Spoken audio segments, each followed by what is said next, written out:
Well, this is your host, Todd Lewis of the Praise of Fire podcast. Today's episode 7 of the Grindset stream. Episode 7, Escaping the Moldbug Matrix. Don't forget to like, share, and subscribe and hit the notification bell. Don't forget to follow me on Twitter, Locals, Facebook, Telegram, all of which are in the description box. In addition to supporting me on Locals, you can also support me on Buy Me a Coffee, which is also in the description box. We were a little delayed today due to some stuff on Logos' end, but we're here. We're gonna make it this week. We won't be going the full 3 hours because of the late start. We're gonna go around 2 hours, but it'll still be a good stream, everybody. So thanks for showing up. We see that Charlie's in the chat. Hello, Charlie. All right, let's get past this article as fast as possible. The Ultra Calvinist Hypothesis and Perspective, June 24th, 2007. The ultra-Calvinist hypothesis is the proposition that the present-day belief system, commonly called progressive, multiculturalist, universalist, liberal, politically correct, etc., is actually best considered as a sect of Christianity. Specifically, ultra-Calvinism, which I have described here and here, is primarily surviving descendant of the American mainline Protestant tradition, which has been the dominant belief system of the United States since its founding. It would be no surprise that it continues in this role, or that since the U.S.'s victory in the last planetary war, it has spread worldwide. Ultra-Calvinism is an ecumenical syncretism of the main line, not traceable to any one sectarian label, but its original roots are easily to track with the tag Unitarian. The means of this word has been mutated considerably in the last 200 years, but at any point since the 1830s, it is found attached to the most prestigious people and ideas in the United States and since 1945 in the world. The trouble with Unitarian as a label is that A, it exhibits this evolutionary blurring and at least nominally refers to a specific metaphysical belief, anti-Trinitarianism. So I took the liberty of coining ultra-Calvinism. The Calvinist half of the word refers to the historical chain of descent from John Calvin and the religious dictatorship in Geneva, passing through the English Puritans to the New England Unitarians, abolitionists and transcendentalists, progressives, prohibitionists, super Protestants, hippies, and secular theologians. And down to our progressive multiculturalists. The ultra half refers to my perception that, at least compared to other Christian sects, the belief of this faith are relatively aggressive and unusual. In fact, they are so unusual that most people don't see ultra-Calvinism as Christian at all. For example, on the theological side, ultra-Calvinism is best known as Unitarian Universalism. It's an interesting exercise to try to find any conflicts between UUism and political correctness. Calvinists are perfectly free to be atheists or believe in any god or gods as long as they don't adhere to any revealed tradition which would make them fundamentalists. In general, ultra-Calvinists oppose revelation and consider their beliefs to be pure products of reason, and perhaps they are right in this, but I feel the claim should at least be investigated. I'm not a theist, so I don't care much for theology. Paranormal beliefs are not beliefs about the real world and cannot directly motivate real-world action. As a result, they are usually of no adaptive significance and tend to mutate frequently and are a dangerous basis for classification. All right, so let's stop here. Just to reiterate all the BS we're going to get from Moldbug. Unitarianism is anti-Trinitarian, so ipso facto, it's not Christian of any kind. 1. 2, this seems to be the genetic fallacy. One might as well argue that Catholic Frenchmen gave us Jacobins and Orthodox Russians gave us Bolsheviks just because their children became revolutionaries. I mean, this is the most brain-dead perspective of all. Just because Puritans had transcendentalist children doesn't mean that transcendentalism, which is a kind of Hindu philosophy, comes from Puritanism. Second of all, in what sense does it mean to be Calvinist at all if they're atheists, rationalists, and Unitarian? Well, how can you be a Unitarian if you're an atheist, Logos? Depends on what kind of Unitarian. I know some Unitarian churches that a lot of atheists. In fact, I know several. I went to college with several atheists that went to Unitarian churches. It was kind of interesting. Well, I know there are some churches that allow functional atheists to be clergymen, but that doesn't. I mean, we've even have churches in Europe where there's like atheist Anglicans and atheist Catholics. But that doesn't mean, as bishops, but that doesn't mean that the churches themselves are atheistic. It's a weird wrinkle that develops in these extended bureaucracies. Well, no. I mean, like they're Universalist Unitarians in the sense that, like, as long as they're like atheist with like some Buddhist leanings, or they think Jesus was a nice guy or whatever and agree with some of his teachings, right, they'll go to heaven because it's all about believing the good things and not believing any of the bad things, like hell. Hell's one of the bad things that you're not supposed to believe. Right. But again, that's not Christian. at all. So again, it's because he goes back to the top. He says this is a sect of Christianity. Well, I mean, if you define a sect of Christianity as, Arian, the doctrine that there's one God, rather than the Trinity, and then universalism and atheism and rationalism, sure, but that's idiotic. That's like saying that Muslims are secular rationalists. I mean, he basically has a quasi-Nietzschean definition of Christianity. So anyone that has like transcendental idealistic beliefs about the universality of mankind would be a Christian sect in his view. Well, then so would Islam then. Right. That's absurd. I mean, that doesn't make any sense then. Well, that's why we're here. That's why we're here. I know. And what did you say the ultra part was? Relatively aggressive. Right. Okay. So now we'll go into the constituent elements. First, ultra Calvinists believe in the universal brotherhood of man as an ideal, and identified universalists might be called equality. All men and women are born equal. If you want to attach an ism to this, we'd call it fraternalism. Second, ultra Calvinists believe in the futility of violence. The corresponding idea is, of course, peace. Violence only causes more violence. This is well known as pacifism. Third, ultra Calvinists believe in a fair distribution of goods. This idea is social justice, which is a fine name as long as you remember that has nothing to do with justice. In the dictionary sense of the word, that is the accurate application of the law from each according to his abilities to each according to its needs. To avoid hot button words, we will write on a name and call this belief Rawlsianism.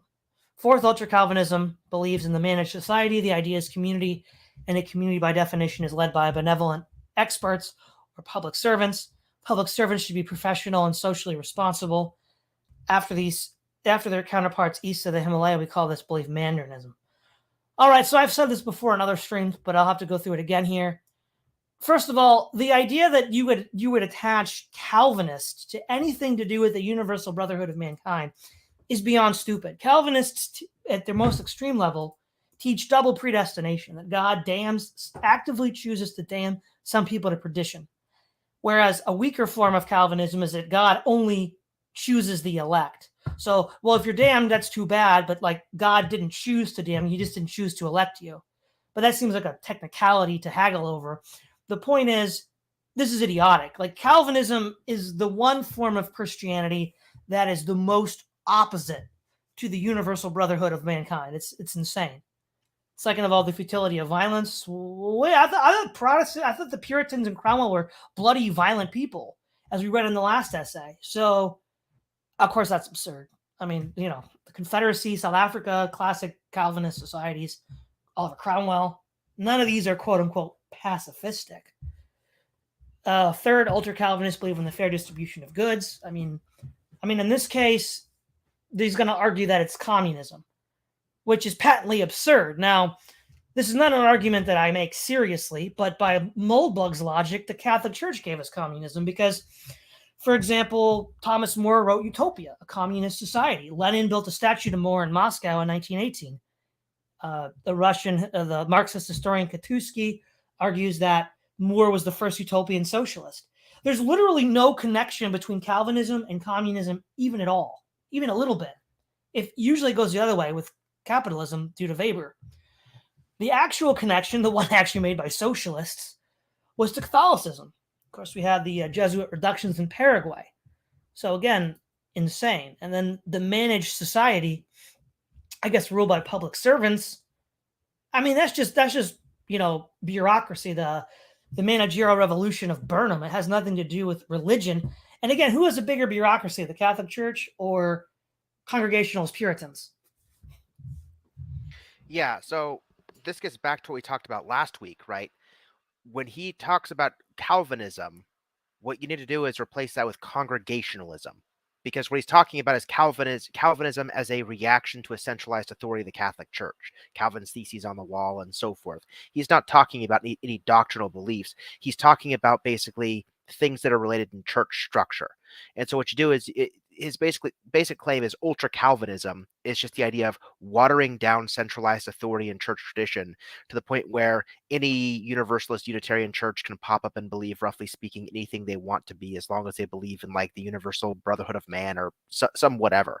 So basically, he used the wrong C word by a long shot. When I think ultra Calvinist, the very last thing I'm going to think of is Unitarians. But like we talked about before, if you just say ultra congregationalism to the point where like no church authority, no church tradition, nothing matters to you, you get to make up your own church and make it be whatever you want it to be.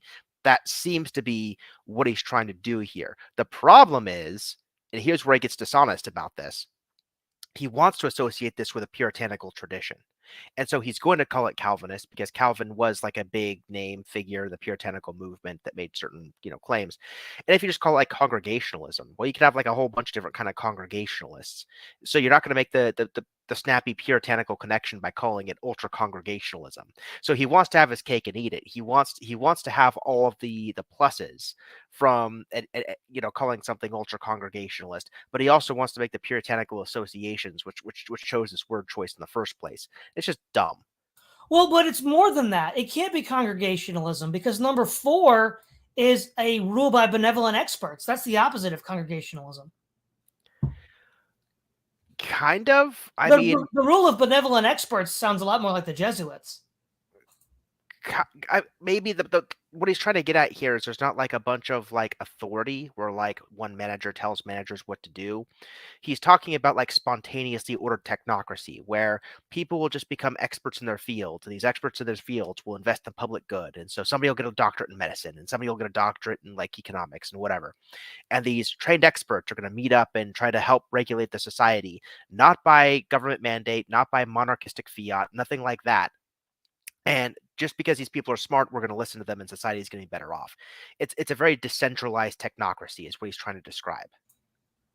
Sure, I guess. But again, the closest thing in the United States at that time would have been American fundamentalism. And they were definitely opposed to technocracy. Yeah, definitely. Yeah. I mean, he's obviously wrong, but. Yeah. Yeah, the whole thing is a mess. But now, where do these beliefs come from? What is the origin and etiology? Why do so many of us in 2007 believe in these particular concepts? Would they have been in 1967 or 1907 or 1607 or what? Richard Dawkins has referred to his beliefs, which certainly include the 4 points above, as Einsteinian religion.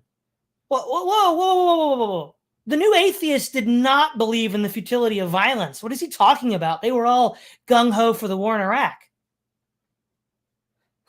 What? I mean, you remember that, right, Logos? Yeah. That's ridiculous. I mean, I know Dawkins, Hitchens and Harris were very outspoken in favor of the war in Iraq. In a letter to a Christian nation, not Hitchens, Harris was saying maybe we should nuke Mecca. This is like, they were the opposite. Well, again, we all know that Moldbug's reasoning processes are severely hampered, but that's ridiculous. Dawkins' description of this creed is poetic and extremely reminiscent of Emerson's Divinity School address. Has he never heard of transcendentalism? Is he unaware that Emerson was a Unitarian preacher? Well, yes, because Dawkins has said elsewhere that pantheism is just sexed up atheism, and transcendentalism is a kind of pantheism. So I think Dawkins knows that. He's just not interested in the bling or the swag that goes along with it. Einstein certainly believed in all 4 points as well. Did he invent them during his annus mirabilis? Did they arrive in a stroke of light along with Brownian motion? Special relativity and the photoelectric effect? Probably not. Because these 4 points also feature very prominently in a little book called Looking Backward, which appeared in 1888 and sold about a bazillion copies. The author of this novel was not a Hindu. He was not a reader of Zoroastrians. The political movement Bellamy helped spawn did not put its faith in Allah, nor were there any of these folk atheists, which were still quite a dirty word at the time. In fact, these 4 points were very common and easily recognizable tenets of Protestant Christianity, especially in its Calvinist or Puritan strain. Okay, here's Oliver Cromwell. Again, he beat all of England into submission. I'm failing to see, Logos, the futility of violence here. Yeah, Oliver Cromwell, the pacifist. Serious WTF at that point, Logos. Like this is, I know. We can find them all over the place in the New Testament, and any subject of Oliver Cromwell's Saintly Republic would have recognized them instantly. Wellesianism is definitely the last of the four to develop, but it is very common in the 17th century, where its adherents were known as diggers, a name that, not surprisingly, was later reused. Ultra-Calvinism, okay, the Calvinists would not have gotten along with the diggers. In fact, when Gerard Winstanley made his little demonstration, this was under the Cromwellian Protectorate. They were arrested. So there's that. Ultra-Calvinism fits quite neatly in the English dissenter and low church tradition. Note the blatant POV of the later page, which was loaded with words like reform, a good indication that Wikipedians incline to ultra-Calvinism. So the proposition that Einsteinian religion is some kind of 20th century... Well, I think Einstein, with regards to God, the closest he came to admitting to anything was pantheism, which, again, Dawkins says is just a kind of sexed up atheism. So again, whether that means Dawkins is actually a pantheist is an open question, but I digress. If some kind of 20th century novelty is at least as much an offense to Occam's razor as any flying spaghetti monster, it's like saying that the modern inhabitants of France are not in fact the French because sometime in the Middle Ages, the French died out and were replaced by immigrants who coincidentally happened to also speak French. You know, Logos, that's almost like the native stock of New England died out and was replaced by immigrants that coincidentally spoke English. Almost, huh, Logos? Well, yeah, I think you're arguing with him here, right? Because like, what he's trying to say is that Einsteinian religion is not some kind of 20th century novelty. And he gives like this it's like saying this. He's trying to make a parody argument. And what you're saying is, no, the parody argument's actually true. Look at what happened in New England. Yeah. I mean, again, they call it New Ireland for a reason, right? The Irish and Catholics took over. And so there you go. I mean, while there are still, I guess you could say, WASP descendants, they don't exert control like they used to. I mean, for example, in the 19th century, Tammany Hall, Boss Tweed was Irish. I mean, simple as. If the above is an accurate analysis, wow. It's like somebody dumped their brain into a blender, turned it on, and then poured it back into your head. That's what the above analysis is. What we have here is a very interesting, because it is a modern, thriving, and remarkably well camouflaged example of crypto-Christianity. Ultra-Calvinism's camouflage mechanism is easy to understand. If you're an ultra-Calvinist, you must dispute the claim that the 4 points are actually Christian. Well, because they are actually not Christian. Because you believe in them, and you believe they are justified by reason rather than faith. Therefore, they are universal, and no one can doubt them, whether Christian, Muslim, or Jew. If you're not an ultra-Calvinist, you're probably some kind of Christian, presumably one who still believes in God and the Bible as a revelation, non-universal salvation, etc. Therefore, you see ultra-Calvinism just as Catholics once saw Protestants, or Trinitarians saw Unitarians, as not Christian at all. So the result is the same. The ultra-Calvinist cloak of invisibility is only at risk from free-thinking atheists such as myself, a tiny and mostly irrelevant population. The question is why? How did we fall for this? How did we enable an old, well-known strain of Christianity to mutate and take over our minds just by discarding a few bits of theological doctrine and describing itself as secular? As Lewicki puts it, despite occasional confusion, secularity is not synonymous with atheism. Indeed, in other words, we have to look at the adaptive landscape of ultra-Calvinism. What are the adaptive advantages of crypto-Christianity? Why do these Unitarians or even scientific socialists who downplay their Christian roots outcompete their peers? Well, I think it's obvious, really. The combination of electoral democracy and separation of church and state is an almost perfect recipe for crypto-Christianity. As I said above, separation of church and state is narrow spectrum antibiotic. What you really need is a separation of information and security. If you have a rule that says the state cannot be taken over by a church, a constant danger in any democracy for obvious reasons. The obvious mutation to circumvent this defense is for the church to find some plausible way of denying that it's a church. Dropping theology is a no-brainer. Game over, you lose, and it serves you right for vaccinating against a non-functional surface protein. We can see this very easily with other modern crypto-Christian movement, intelligent design. Supporters of intelligent design claim it's not Christianity at all, rather it's good science, driven like all science from pure reason, and the fact that it seems to resemble the Bible is A, a coincidence, and B, evidence for how true the Bible is after all. Therefore, like all good science, it should be taught to innocent young people. I wouldn't want my children to go to a school where they learn intelligent design, at least not if they learned it as simply reason and reality. But I also wouldn't want my children to go to a school where they learned ultra Calvinism as reason and reality. Unfortunately, the latter is a lot harder to avoid. So thank goodness this is the last ultra Calvinism article specifically. I mean, we know what Moldbug's doing. This is a smokescreen to obfuscate certain groups of people who really control the levers of power, specifically being pointed out by the original alt-right. And in the article that he talks about, oh, well, we have to be very judicious in how we look at the evidence pertaining to these people.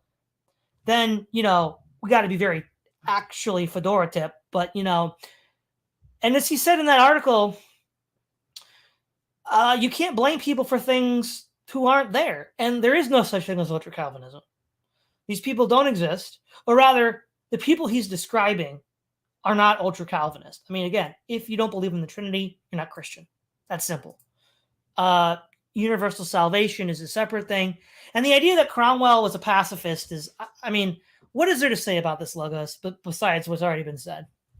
Well, so Nathan in the chat brought up Quakers and the Diggers and stuff like that. So let's talk about that for a second. What are these Quakers, Diggers? What is a sect of Christianity? If the claim is that these certain Protestant sects of Christianity kind of influenced politics and gained more notoriety, I think that's basically the only way to interpret what's going on. Well, okay, the Diggers were basically proto-anarchists, so they also wanted to abolish the state. Clearly that didn't happen.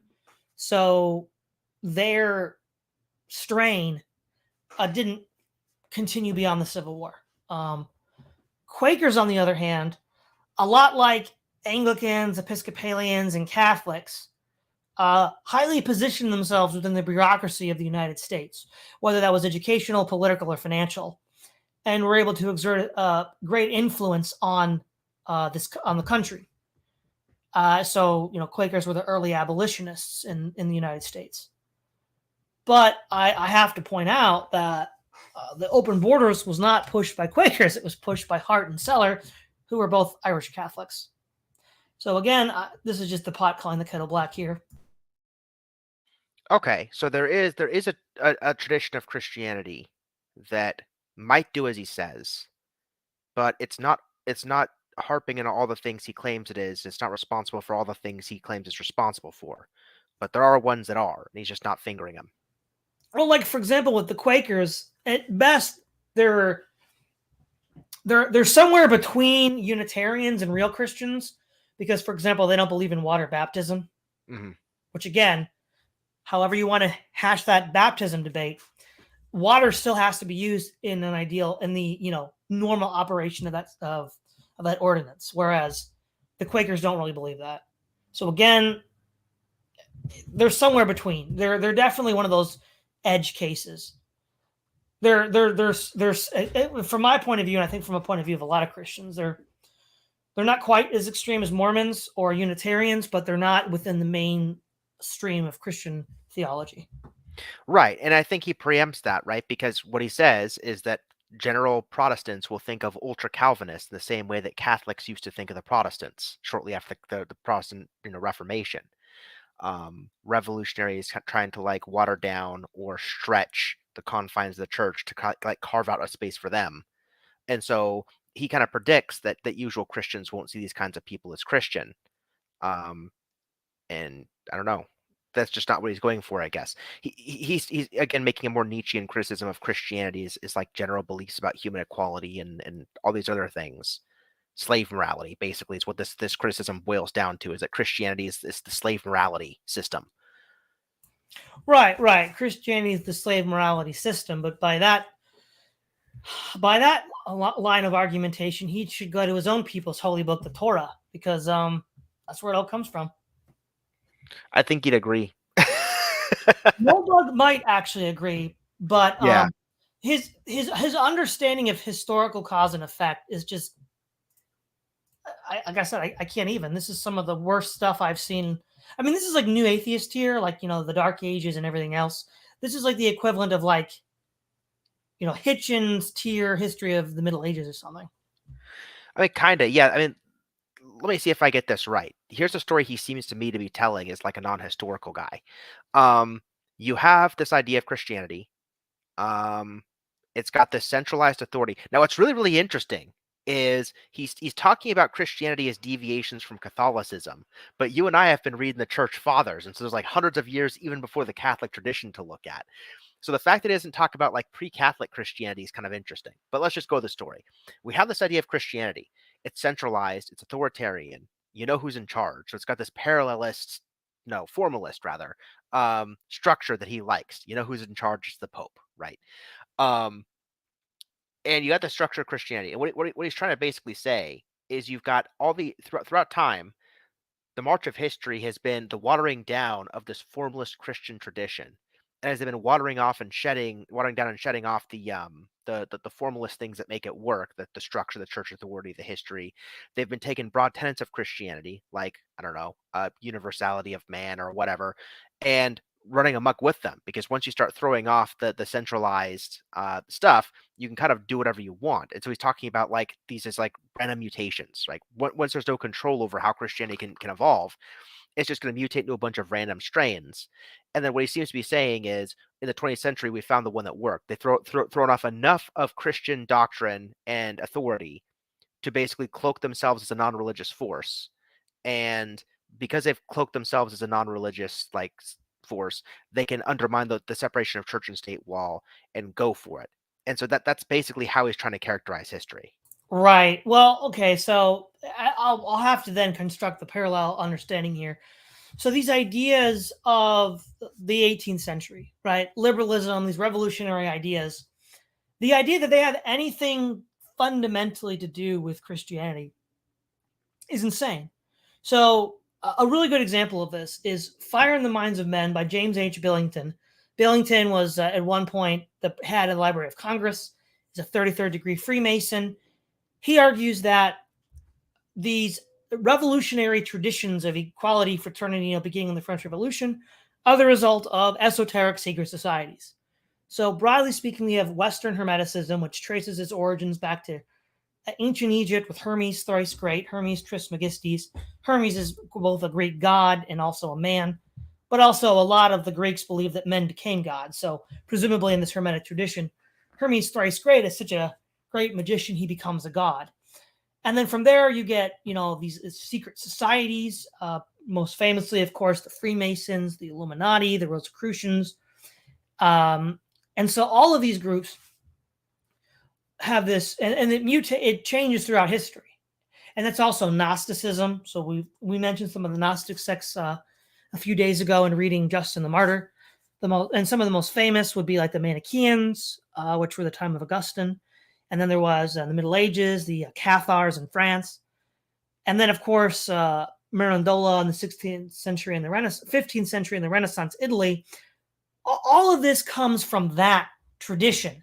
And then furthermore, in the French Revolution, we had the Catholic Abbé Barel, who wrote about the origins of the French Revolution, tying it to this Hermetic tradition, not to the Protestants, but to this esoteric Protestant tradition, or esoteric Gnostic tradition.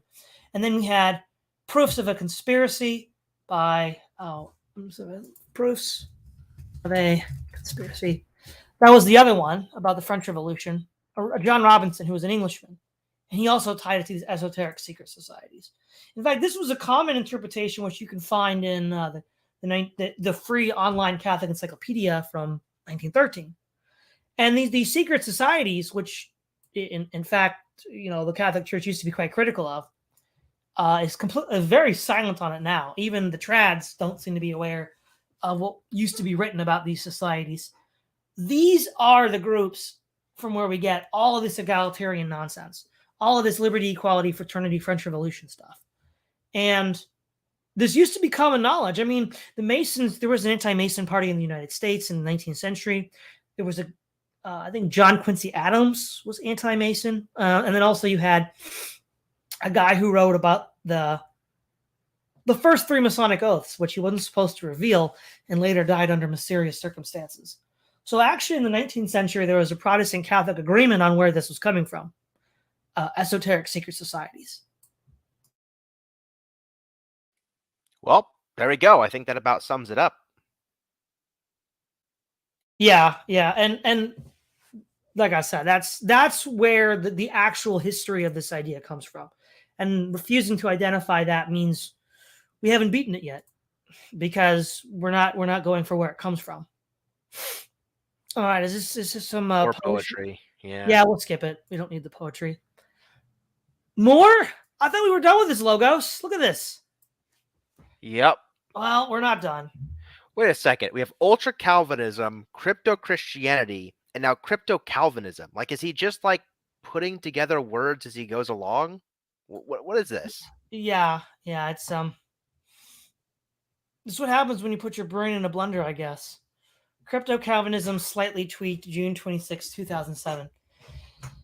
As usual, much excellent discussion has appeared on my last Ultra Calvinism post. Of course, readers should bear in mind that many of these commenters, especially the more flattering ones, are posting from my IP address. Perhaps they are outside in a van snarfing the wireless. Nevertheless, various persons have convinced me that the name is not quite right. I think the problem is that ultra, which does not say enough and comes too close to mere pejorative.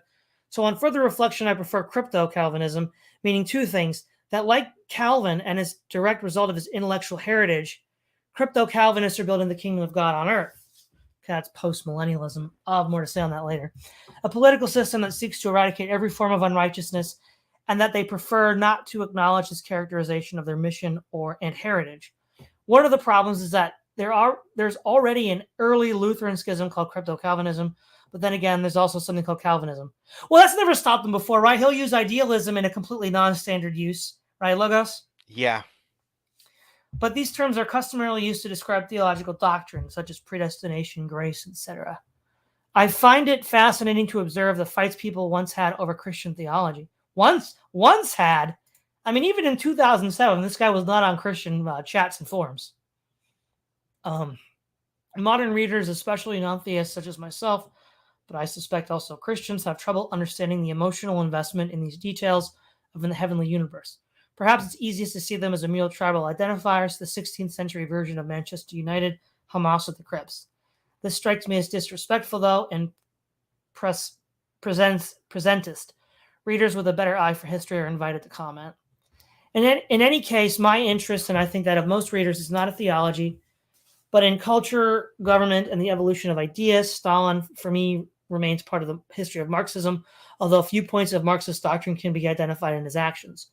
Ideas and languages have similar patterns of evolution, and it's not a misnomer that Old English and English share a name, though the two are nowhere mutually intelligible. For me, Calvinism is a system of government which aims at total righteousness. Wait, but Logos, he just said it was a series of theological doctrines dealing with atonement, grace, and predestination. Yeah, that's what Calvinism is supposed to mean, Todd. But for him, Calvinism is a system of government which aims at total righteousness. So, does that mean Moldbug is a postmodern then, where words just mean whatever you want them to? That seems to be the case. I don't know, but this seems kind of bizarre.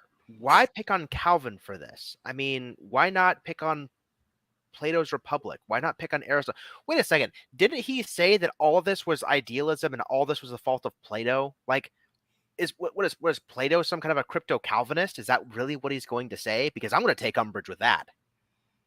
I don't remember Plato, but yeah, I mean, when he first brought up idealism, he's like, "Oh, there's a family tree of idealism." Oh yeah, Plato. He did mention Plato with regards to and Hegel. Yeah.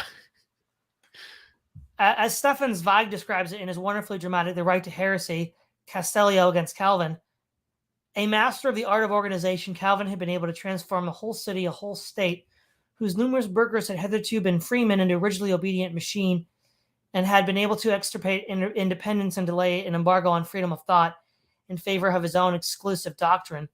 Well, wait a minute. This is the guy, remember, that's constantly sniping at the Catholics.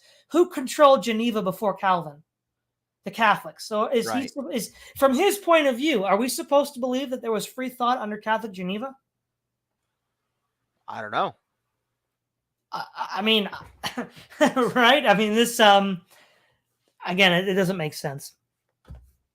in favor of his own exclusive doctrine. The powers of the state were under his supreme control, as wax in his hands were the various authorities, town council and consistory, university and law courts, finance and morality, the written and the spoken, and even the secretly whispered word.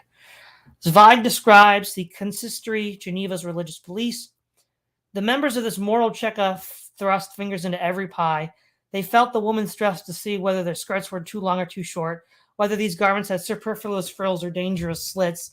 The police carefully inspected. This sounds like new atheist crap, like something you'd read about, like what happened in the witch trials or something, which is probably what this is. But the police carefully inspected the coiffure to see that it did not tower too high.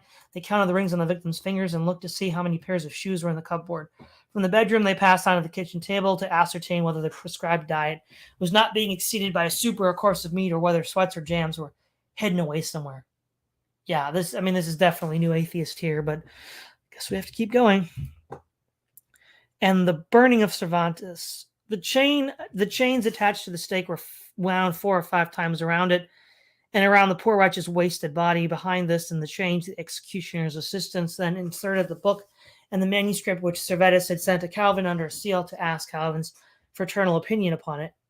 Finally, in scorn, there was pressed upon the martyr's brow a crown of leaves impregnated with sulfur. The preliminaries were over. The executioner kindled the faggots, and the murder began. When the flames rose around him, Servetus uttered so dreadful a cry that many of the onlookers turned their eyes away from the pitiful sight. Soon the smoke interposed a veil in front of the withering body, but the yells of agony grew louder and louder until at length came an imploring scream, "Jesus, Son of the everlasting God, have pity on me." The struggle with death lasted half an hour. Then the flames abated, the smoke disappeared, and attached to the blackened stake were the remains above, the glowing embers, a black, sickening, charred mass which had lost human semblance. But Zweig, whose world of yesterday is simply required reading as far as he can be, granted a dynamic variety was sacrificed to monotony and joy, to mathematical correctness, but in return, education was raised to a niche among the arts. Schools, universities, and welfare institutions were beyond compare. The sciences were sedulously cultivated. This sounds not unfamiliar at all, as does the first quote above. Unless it be Punch Strasbourg, no Protestant pope presides over this new Geneva or the post-war West. And yet the views of our professors, journalists, and civil servants are by historical standards remarkably synoptic. Of course, they could all just be right. But the other 2 quotes feel strange to us. No one is burning heretics these days, or even racists. Though, like Castellio, they did have some trouble remaining employed. We have no religious police who fondle women's dress, although it is, of course, important to recycle. Well, in light of the last 16 years, this has not aged well. Thought policing and firing people from their jobs has really accelerated. And to the extent that we are religious, we almost exclusively follow the theology of Cervantes, which has a good claim to be considered the first Unitarian. Wait, but I thought Calvinists were Unitarians, Logos. I know, right? I just heard that our ultra pacifist Calvinist friends look over Cromwell Unitarian at the stake. I know. This is like literally mush. It's mush. Most Christian denominations are still technically Trinitarian, but few make a big deal of it. Again, this can only be spoken from someone who was not aware of anything going on in Christianity at the time, of which I was, because I was a Christian and going to college. The details change. The details will always change. In Calvin's day, big hair offended God. Again, totally made up, but whatever. Today, burning fossil fuels is bad for the environment. Able logicians can argue either point. All kinds of evidence, biblical or scientific, can be employed. But as any Castello can tell you, no Calvin will ever concede that big hair pleases God or that burning fossil fuels is good for the environment. The evidence is sought in obedience. It appears few even doubt it. None argue the converse. Calvinism speaks with one voice. Well, unless it's Unitarian, in which case it burns Unitarians. So I don't know. Or it's the British Parliament, in which case Cromwell will go to war with the British Parliament. But violence is futile, though. Remember that, Logos. Yeah, absolutely. Oh, here we go. Cromwell's coming up again. So we'll hear about how he was a pacifist. As this wonderful Time article, which I quoted above, reveals, 65 years ago, the Federal Council of Churches, an organization of mainline Protestant sects with Calvinist roots. Okay, Lutheranism, Anglicanism, and Episcopalianism are not Calvinist. This is stupid. And they are the mainline Protestants. endorsed a system of world government strikingly similar to that supported by rights-thinking persons such as Bono today. Well, but Logos, he wants a one world government where Funago can just snap his fingers and make money and kill people. Yeah, he wants a one world government. Also, Bono wants a one world government. Bono's a Catholic, I think. Well, let me see. Bono. Does Bono say he's Catholic? Lead singer U2, Irish guy. If he's not Catholic, He was using raised Moldbug's Catholic at argument. least. Yeah, exactly. Well, he was raised Catholic. He attended a Catholic school. That's all Wikipedia says. So he's probably like Moldbug. He deconverted from whatever he was raised in. I mean, and according to Moldbug's argument, Bono's Catholic. That's true. That's true because it doesn't matter, right? It just matters where you came from. Exactly. So the Catholic Church gave us Bono. What do you know? And Bono wants a one world government too. So what do you What know? do you know? Time described this progressive as a super Protestant, and if modern readers are baffled by this usage, they can consult such works as Richard Gamble's The War for Righteousness, Progressive Christianity, The Great War, and the Rise of the Messianic Nation, which moves the clock back another 30 years and is full of blood-curdling Calvinism and much more militant vein. This same strand reaches back to Beecher's Bibles, the Puritans, Cromwell, and his Republic of Saints, and of course Calvin himself. So remember, Calvin, Cromwell, the abolitionists were all pacifists that believed in the futility of violence. What? Yep. WTF, man. I mean, I don't remember the English or American Civil Wars being very peaceful. Do you, Logos? No. But somewhere in the last 60 years, it vanishes. The modern descendants of super Protestants is obvious. Now and then, like Barack Obama, it will ever claim to take back Christianity, but such audacity is rare. And for the most part, crypto-Calvinism is simply secular. As far as most people these days know, it was born adult in 1945, like Minerva from the head of Zeus, or it had always existed all along. Or old versions of it are fabricated in previous generations in the classic style of Whig history. I see secularization as an extension of ecumenism, the process that gave us the Federal Council of Churches in the first place. Calvin and Cromwell were definitely not ecumenical. That goes without saying. In the 20th century rationalism, the claim that one's beliefs are derived from reason and science will always outcompete justification from revelation. Of course, a genuine free thinker has no reason to believe any such claim, but nor does a genuine Methodist have any reason to make nice with a genuine Presbyterian. Another benefit of secularization is that crypto-Calvinism, unlike super Protestantism, can twist the First Amendment and the general humanist tradition of religious tolerance into a weapon to assault its enemies. The unreformed revelationist Christians before the 1950s, nature of the U.S. as a Christian nation was generally accepted. But when the Warren Court revised this tradition, it had the letter of the law, if not its historical meaning, on its side. Effectively, crypto-Calvinism rose to power through Christianity and then used that power to pull up the ladder, a classic Machiavellian maneuver. Of course, all these arguments are adaptive rather than conscious. There is no plot. The Illuminati are not involved. Well, actually, they are. The miracle of evolution is that its results are indistinguishable from the product of an intelligent designer, or in this case, an intelligent conspirator. There seems to be some sort of falsification error here. If you're going to say that it's indistinguishable from the product of an intelligent designer, how do you know it wasn't intelligently designed? Good question. That's just another word salad. One fascinating fact about the secularization mutation is that, like the human lactose tolerance gene, it has arisen spontaneously more than once. The relationship between Calvinism and Rousseauianism is remarkably like that between super Protestant and liberal universalism, presumably because there is no connection. I mean, the idea that Calvin and Rousseau have anything in common, other than where they grew up, because Rousseau grew up in Geneva, as a reaction to the strictures of Calvinism. Rousseau, of course, hailed from Geneva, and Robespierre used Rousseau's nominally non-Christian message of universal love to establish a reign that made Calvin look like Coolidge. In fact, through Hegel, Rousseauian idealistic nationalism was a significant Wait a minute. How can universal brotherhood be nationalism, Logos? I mean, universal brotherhood within the borders of your nation, but I mean... That's not the people in charge since 1945. Yeah, and not only that, like, this is supposed to be like a proto movement to like environmentalism or something. Like, we are stewards of the world. We are all one humanity or whatever. Any sort of nationalism would be like completely opposed to that sort of thing. Like, to say that one evolves into the other one is just the dumbest thing I've ever heard today. Well, Moldbug is definitely a gold mine for those kinds of the dumbest thing I've heard today will always depend on what the last Moldbug article you read. Ain't that the truth, man? Let's see. In fact, though Hegel was a significant contributor to progressive Christianity of Woodrow Wilson, which is of course begat super Protestantism. Like languages, ideas tend to have a family tree, which are actually DAGs. Since I've changed the name, let me repeat the 4 ideas of crypto-Calvinism: equality. Yeah, it's not nationalism, bud. The universal brotherhood of man, peace, and futility of violence, which is why we have the English and American civil wars, apparently. And Cromwell. Social justice, the fair distribution of goods, and the community, the leadership of benevolent public servants. Crypto-Calvinists believe these ideas are universal, that they can be derived from science and logic, that no reasonable, well-intentioned person can dispute them, and that their practice, if applied correctly, will lead to an ideal society. I believe that they are arbitrary, they are inherited from Protestant Christianity, that they serve primarily as a justification for the rule of a crypto-Calvinist establishment or polygon, and that they are a major cause of corruption, tyranny, poverty, war. We'll look at some of these disagreements in the upcoming posts.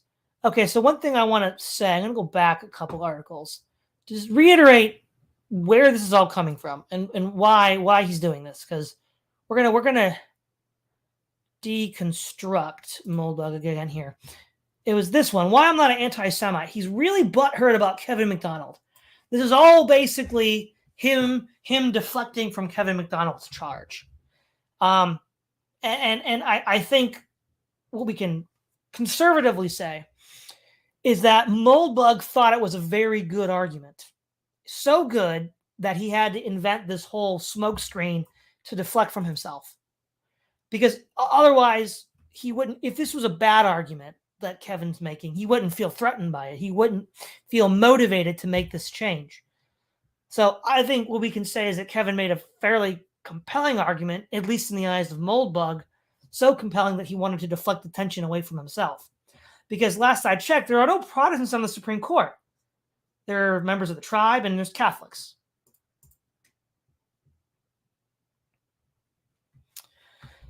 The other thing I wanted to bring up too, he didn't really get into this very much, but it's worth a bit of a deep dive, is, where was it?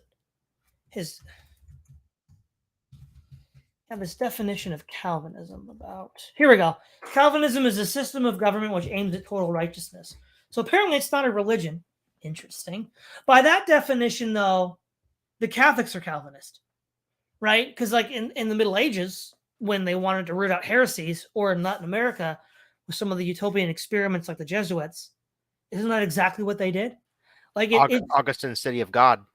I know. So like according to Moldbug, then Catholics are Calvinists, are Unitarians, are, I mean, this is just a complete blender of who knows what. The other thing too, so the idea of the kingdom of God, he also mentions that. See. Kingdom of God on earth. Right, okay. Post-millennialism. There is a kernel of, there's a kernel of truth, but it cuts both ways. So yes, socialism, Marxism can be seen as a kind of secular attempt to build the kingdom of God on earth. But where does this idea come from, right? Because you can say, well, it comes from Calvinism. Well, this is a long way from what we're reading in our list logo, so we probably won't get there for many, many months and years to come. But the idea that the kingdom of God is manifested in reality was one of the key arguments made by Eusebius, Augustine, and others to change certain Christian habits with regards to what we've been seeing already in our reading of the Ante-Nicene Fathers. I don't want to make this a whole side discussion about that. That's what the Church Fathers series is for. But this actually goes back to the 4th century with Catholics and Orthodox. And technically it's before the Great Schism, so I guess we should just call them, the Orthodox Party, capital O Orthodox. Yeah, it comes from those guys. And so Moldbug probably knows that. And so it eventually does cut both ways in the sense that this includes Catholics and Orthodox, in which case, okay. if that's the case, then they're all the same. But this is just somebody who has no knowledge at all of the Christian tradition. Well, he does have knowledge of it, right? Because if you like read between the nonsense, there will be technically correct definitions, all of which he ejects.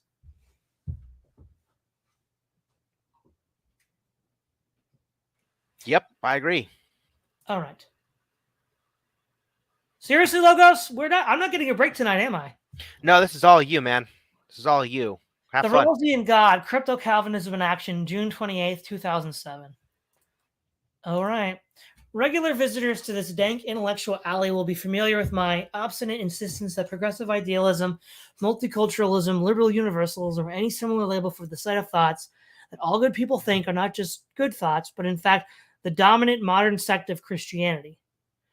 As an atheist, I have no interest in theology, and I do not find theological doctrines such as the divinity of Jesus, the existence of God, the nature of the Trinity, as a useful way to classify patterns around me. Well, isn't that convenient, Logos? The very things that define Christianity you don't find to be useful. Right.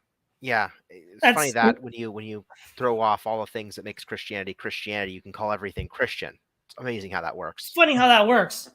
I'm only concerned with what people believe about the real world. I think that these beliefs evolve much as languages do. I feel it is important to track the revolution across time, and I refuse to remove them from my radar screen on account of theological mutations, which strike me as purely superficial. Oh, look, so remember, we're going to ignore the actual things that define Christianity, and any deviation from that is a purely superficial mutation. Just so we're clear, Logos. Yeah, I mean, the core things that make Christianity are just superficial. And they mutate over time. You may or may not buy this story, but I hope you can agree that the Harvard faculty in 2007, by and large, believes in human equality, social justice, world peace, and community leadership, that the faculty of the same institution held much the same beliefs in 1957, 1907, 1857, and 1807, and that in any of those years they would have described their views as the absolute censure of Christianity. No, absolutely not. Okay, okay. So John Quincy Adams, writing in the 1820s, has that famous warning against imperial adventures, right? America does not go forth seeking dragons to destroy because it gets America caught up in wars that it can't win. Wow, was that prescient? And we lose our freedom at home. Washington made a similar claim in his farewell address.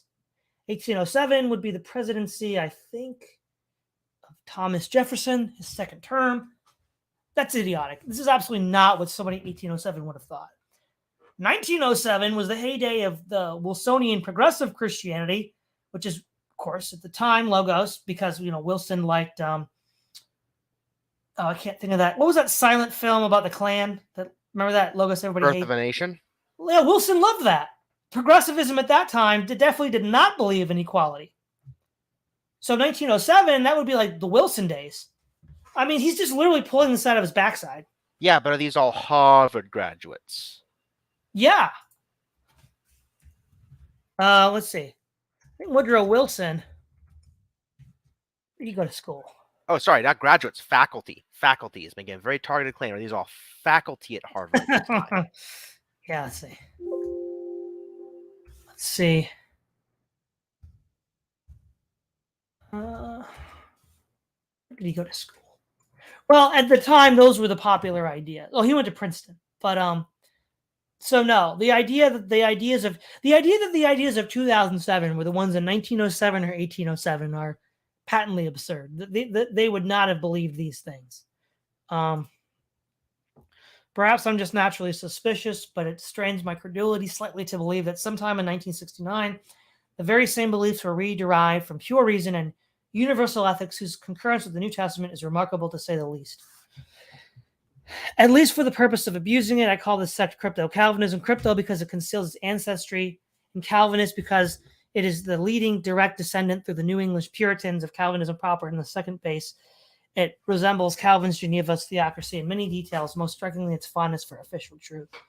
I mean, we've already known that he doesn't care about definitions.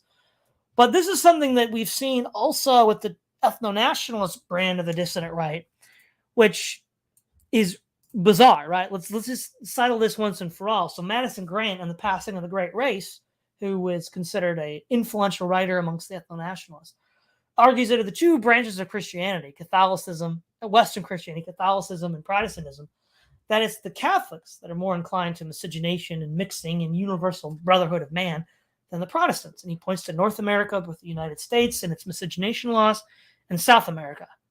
I mean, these are all matters of, South Africa too, with their apartheid. Again, these are all just, superficial, empty meanings that don't really mean anything. So we'll just move on, I guess. Calvinist doctrine has mutated considerably over the years. No, it hasn't. He's writing as of 2007. Doug Wilson was alive and well and debating Christopher Hitchens. So actual Calvinism, the kind that he pretends doesn't exist, was doing quite well. In fact, debating one of the new atheists. But again, he wasn't paying attention, apparently.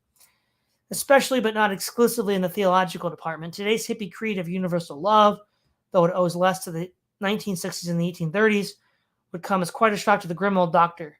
However, one feature that almost all descendants of Calvinism share is essentially post-millennial commitment to building the kingdom of God on earth, as seen, for example, in the Puritan city on a hill rhetoric. And as I said in our last discussion on the last article, this goes back to Eusebius. So, okay. And Moldbug. But as some commentators have pointed out, this is all quite irrelevant. Don't we all want to live in a good society? It is utterly surprising that many biblical ideas... Is it utterly surprising that many biblical ideas are good ideas? Didn't Jesus also say the sky was blue? Certainly Harvard was founded as a Christian institution. Certainly it is remarkably explicitly so until recently, and certainly our secular universalist culture has deep Christian roots.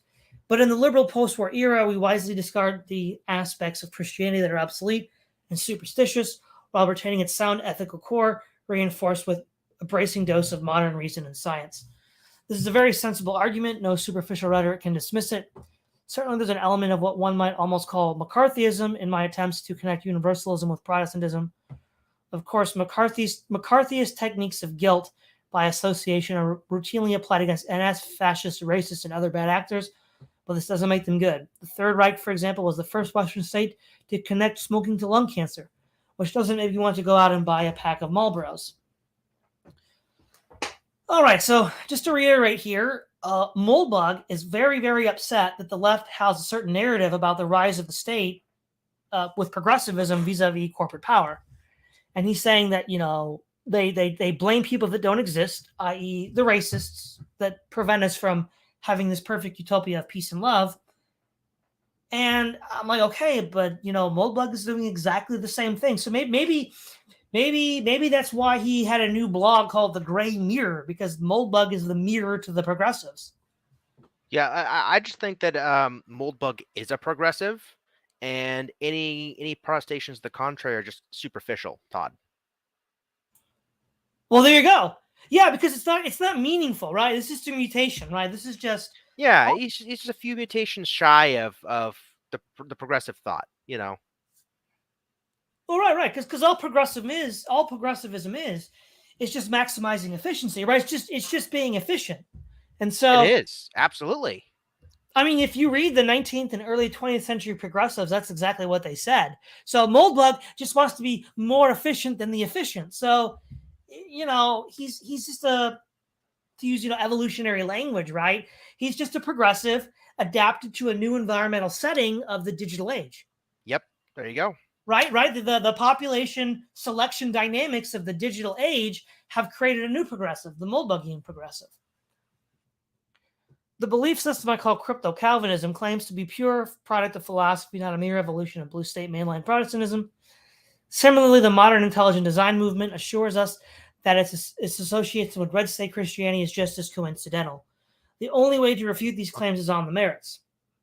The fact that proponents of intelligent design tend to be fundamentalist Christians is a good clue that atheists such as myself should scrutinize their theories closely. But it is not actually evidence in the case. Well, that's just patently dishonest. I think this... let me see. When did Expelled come out? Remember the Ben Stein documentary? Tell us 24. Oh, yeah, I remember. Wait, no.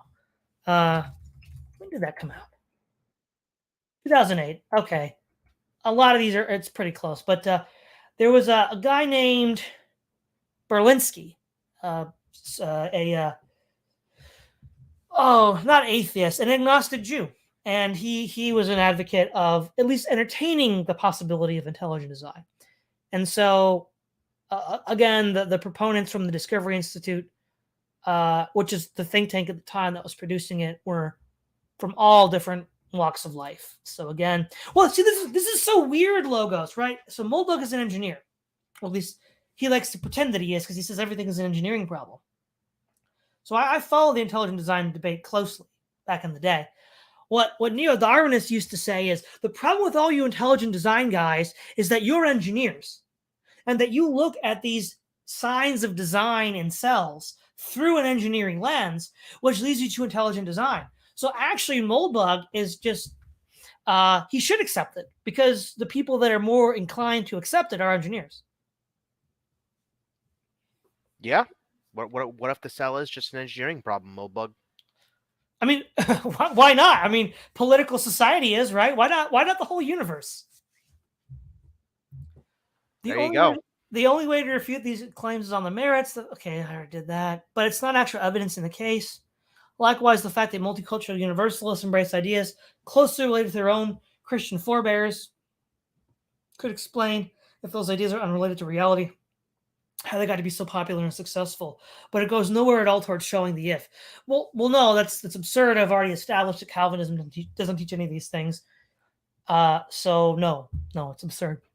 So I thought it'd be interesting to take a look at the leading political philosopher of liberal universalism, John Rawls. Specifically, Rawls is a theorist of social justice, one of my 4 points of crypto-Calvinism.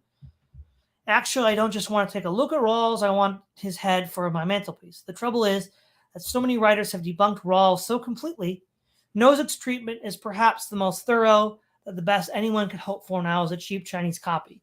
Nevertheless, I will engage in this ritual of decapitation as though it actually mattered.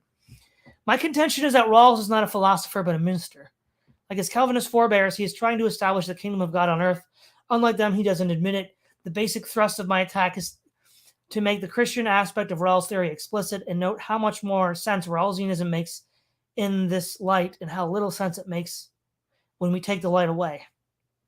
The first thing, well, remember, Logos, we're going to talk about social justice here. Do we all remember where social justice actually came from? I don't know, Todd. I don't know. I have a feeling you're about to point to a different aspect of Christianity, and I don't like it. Jesuit Catholics. This is illegal. You can't say this. No, that's actually where social justice came from. Believe it or not, that's when the word was first used. Hard to believe, right? Hard to believe. But that's where it came from. So, interesting.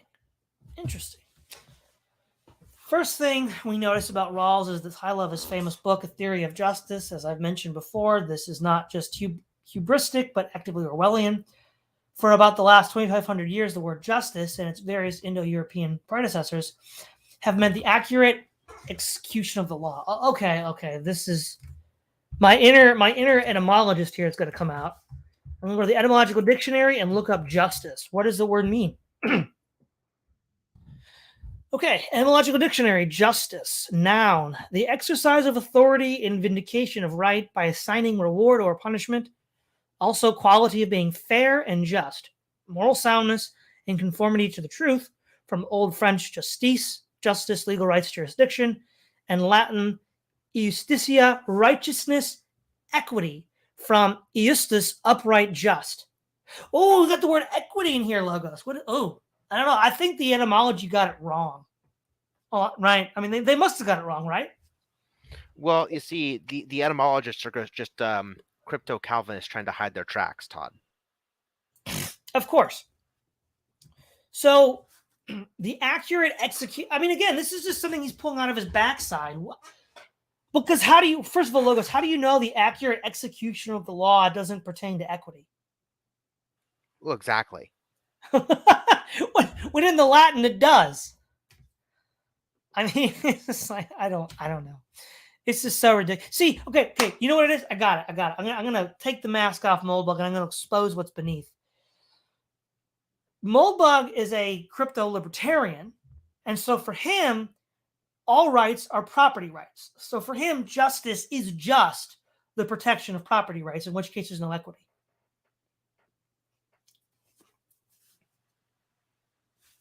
Boom. I mean, because that's that's the point, Logos.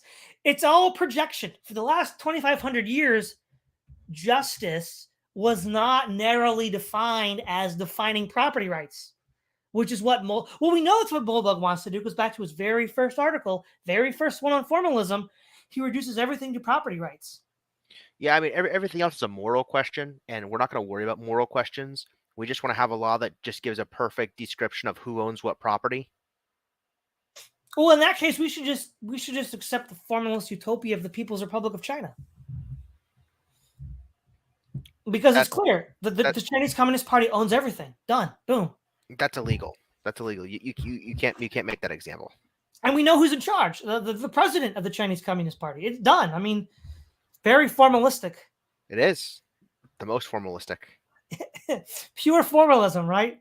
I mean, honestly, the Chinese government is probably the closest thing any government has ever gotten to the Ring of Finagle. They can spy on people electronically. Yes. They know exactly what's going on. Like, no government will be as secure in its power as the Chinese government. I'm sure there'll be a revolution to take them out, so I'm not saying they're perfect, but like, no government has tried to get the power of Finagle that this guy describes more so than China. Yeah, exactly. Rawls is no more interested in law than I am in dressage. And when he redefines the word justice to mean effectively righteousness, that's what it means. The Latin astucia means righteousness. Right. The whole thing is inverted, Logos. Yep. I mean, now he's just gone from like playing fast and loose with definitions to like actively lying about them. He's actively lying about the word justice. Right. And just for the record here, I'm going to share screen another way real quick, just so everybody can see what I'm talking about. Okay, folks, here we go. Let's look at justice again. Latin, justitia, righteousness, equity. Okay. So literally Moldbug is lying. It's literally so again, it goes back to my first rule about Moldbug. It's the opposite of what he says. Now, this is actually, what we might call a smoking gun of this, because when he says that justice does mean righteousness, always has. So he's literally taking the opposite meaning, which then fits my claim about property rights, right? This is for him, all rights are property rights. So property rights ownership has nothing to do with the rightness or wrongness of a thing. It's just who owns it. Yep. But he's actively lying about the definition of justice. So, yep. I mean, this is really bad. One notes with some dismay that he is confiscating a noun with no existing synonyms. I think that's actually what he's doing, Logos. Right. Yeah. But perhaps this was the publisher's decision. Maybe a theory of righteousness just wouldn't have moved as well. Logos, it's the same thing. They're synonymous commutative terms. You wouldn't need to. I mean, really, what Moldbug's trying to describe with the word justice, like a proper application of the law, I think we just call that word legality or legal or legalism. Right. It's what the law says. It's just applying what the law says. Is this a legal fine? Is this a legal ruling by a judge? What is legal ruling? Application of the law. I mean, we've known forever. This goes all the way back, probably even to Rome. This question of what is legal, what is just? Are justice and legality the same thing? That's been a critical question for societies forever, which means you have to know that justice and legality aren't the same thing to pose the question. Yeah. But this whole justice thing is grinding my gears, because he's the one doing what he's accusing Rawls of doing. What Rawls is doing is using justice in its historic sense, but within the broader debate that's been going on in the Western tradition since the Romans. Whether you agree with Rawls's conclusions is a whole nother matter. But what we cannot accuse Rawls of doing is using it in a incorrect way. Right. The second thing we notice is that Rawls is that he's an incredibly tedious and turgid writer.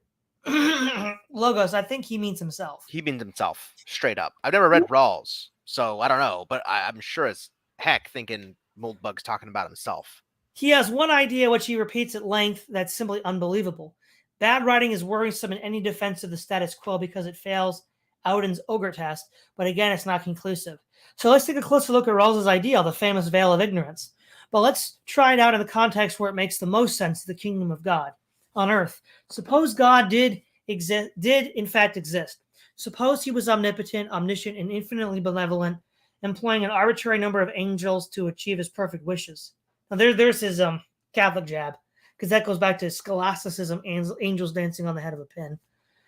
If you're such a hardcore atheist that you can't imagine this all, imagine God as a space alien with access to infinite alien technology. Said alien is newly arrived in the solar system. Like Finargle? Like, I really don't like sci-fi. Tasteful uses of sci-fi will work, like I did in my debate with the libertarians and the mule. But this is like just constant vomiting of sci-fi is really annoying.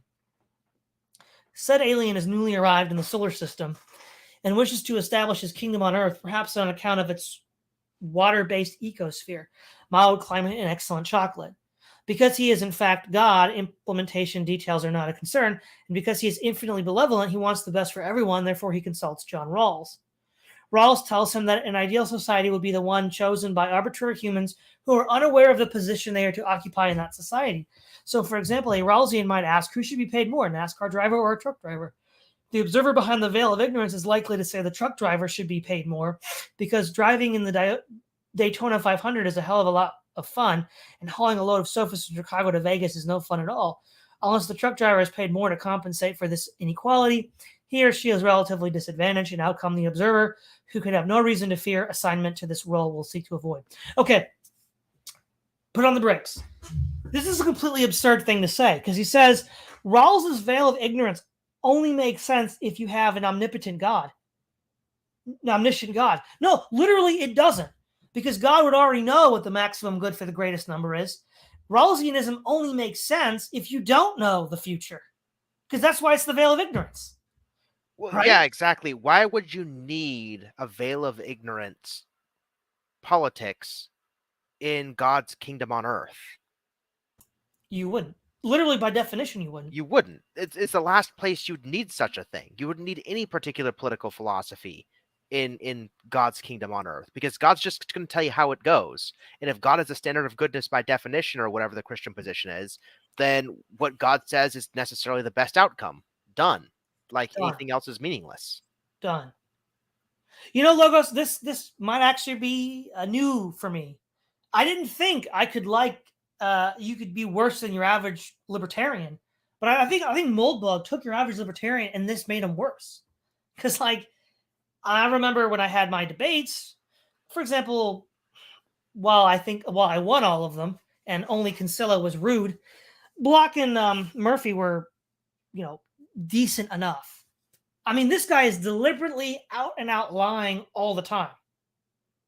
I don't think Walter Block is lying all the time. I think Walter Block just has assumptions that we don't share that are not justified, which is a different problem entirely. I mean, this is the level of maliciousness. I mean, look, the definition of justice took me 30 seconds to look up on the internet. Why didn't he do that? Well, the other thing too is thinking about Rawls's veil of ignorance, right? Is I've heard applied to things like race and sex and like immutable characteristics of a person. I've never heard it applied to an economic job, because it seems like it wouldn't make sense to apply it to an economic job, because the idea is like, should you prejudice against a person? Well, I don't know. Imagine you're about to be born into society. You're about to be born black or a woman or whatever you want. You could lose that lottery and end up being prejudiced against yourself or something, right? And so the idea is just like intrinsic qualities of a person versus like social prejudice. But if you think about like NASCAR drivers versus truck drivers or something like that, that's not just like a person and social relationships involving prejudice. That's like a whole economic like cascade of different factors that may or may not have reasons, right? We're not talking about prejudices now. We're talking about reasons for why certain people might get paid more. And so like the whole thing just doesn't make sense. I mean, I have to look into Rawls's veil of ignorance more, but I think he's stretching it a bit far. Well, the whole point of the veil of ignorance is, again, like you said, for those aspects of yourself that you can't change. Because presumably you could find another profession. So why would you apply it to jobs? Right. Well, we should be used to Moldbug at this point. He doesn't know how to handle anything, it seems, whether it's Christianity, justice, history, progressive thought. Again, you don't have to agree with Rawls or progressive thought, but you have to at least be able to define it to a degree that they would accept as a valid definition. There's an almost medieval flavor to this exercise, and it can lead to an infinite amount of intellectual entertainment. Of course, not even Rawls can derive an ought from an is, and there's no rational reason to prefer his definition of an ideal society to anyone else's. Ethics are fundamentally aesthetic. Ooh. Says who? No, Logos. I thought we can't have ethics, and I thought this was all just an engineering problem. Is engineering aesthetics now? I don't know, man. I know. Logos is confused. And we can add to Logos is confused, Todd is mad. So we've got two catchphrases now, Logos. But there is a clarity and prettiness to the Rawlsian theory of righteousness that makes it aesthetically quite attractive, and I certainly cannot imagine any solution to the same problem that I find more satisfying. The difficulty, of course, is the problem what Rawls has performed is a beautiful feat of misdirection.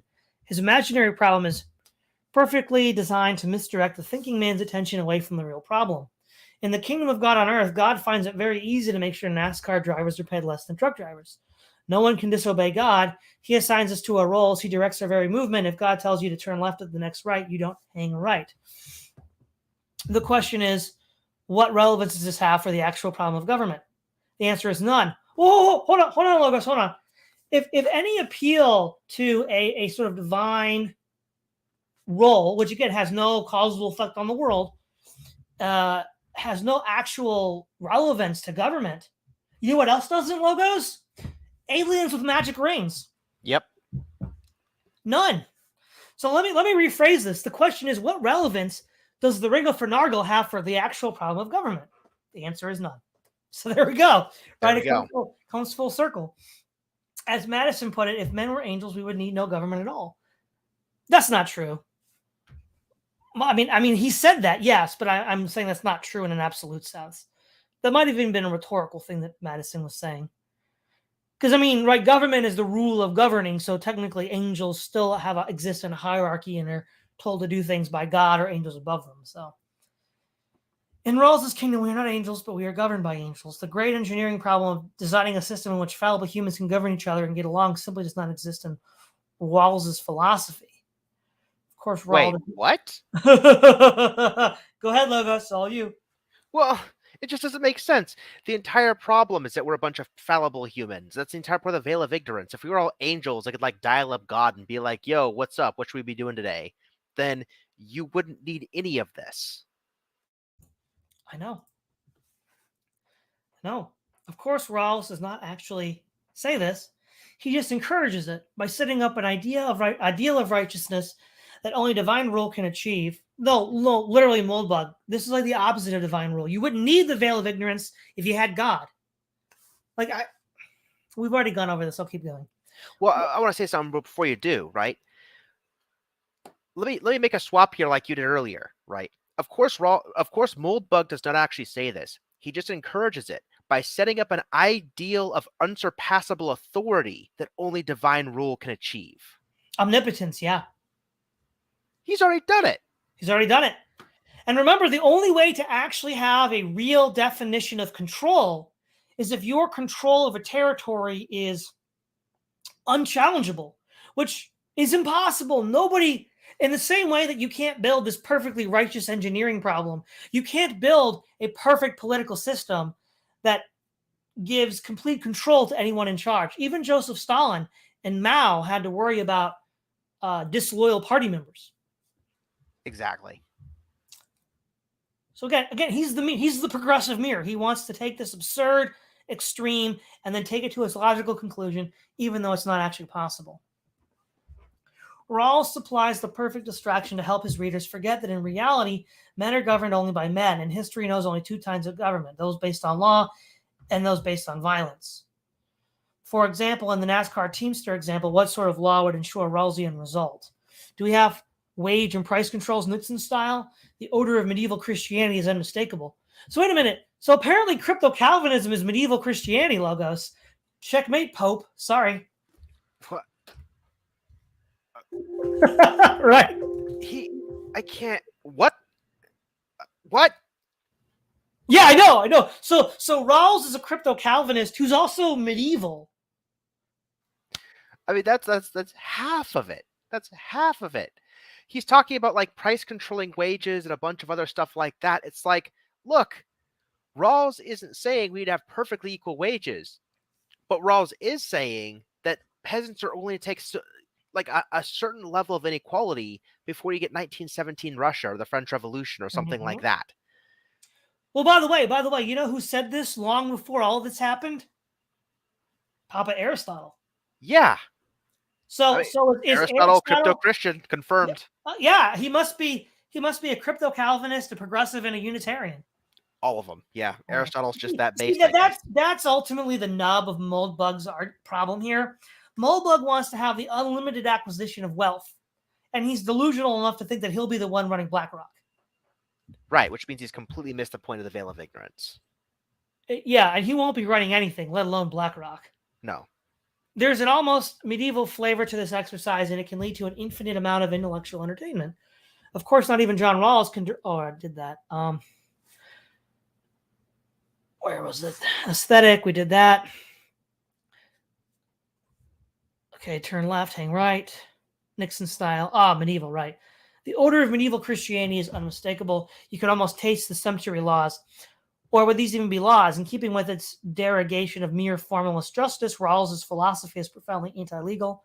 The veil of ignorance problem does not even pretend to any objective solution, which can be reliably agreed by multiple disputing parties. If we were ruled by the Rawlsian God who solves the veil of ignorance problem himself and imposes the answer by sheer angelic force, that'd be just lovely. But in the kingdom of men, when different men have different definitions of justice, they have well-known tendency to fight over the result. Cosmic righteousness and consistent objective law are not just different things, they are actively opposed.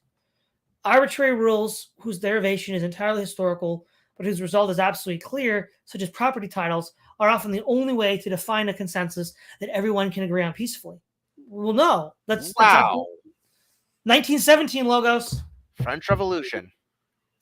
This is ridiculous. No. In fact, the only way to get an agreement without violence is not arbitrary rules, which are derived from history, but an appeal to cosmic righteousness. That's how you get people to get along and not cut each other's throats. Well, that, and just listen to base Tobbs, man. Like, it's all expected utilities. If your life would be so terrible outside the confines of society, or society breaks down, if it would be so much worse than it is in society, you'll keep society floating. You'll agree to it.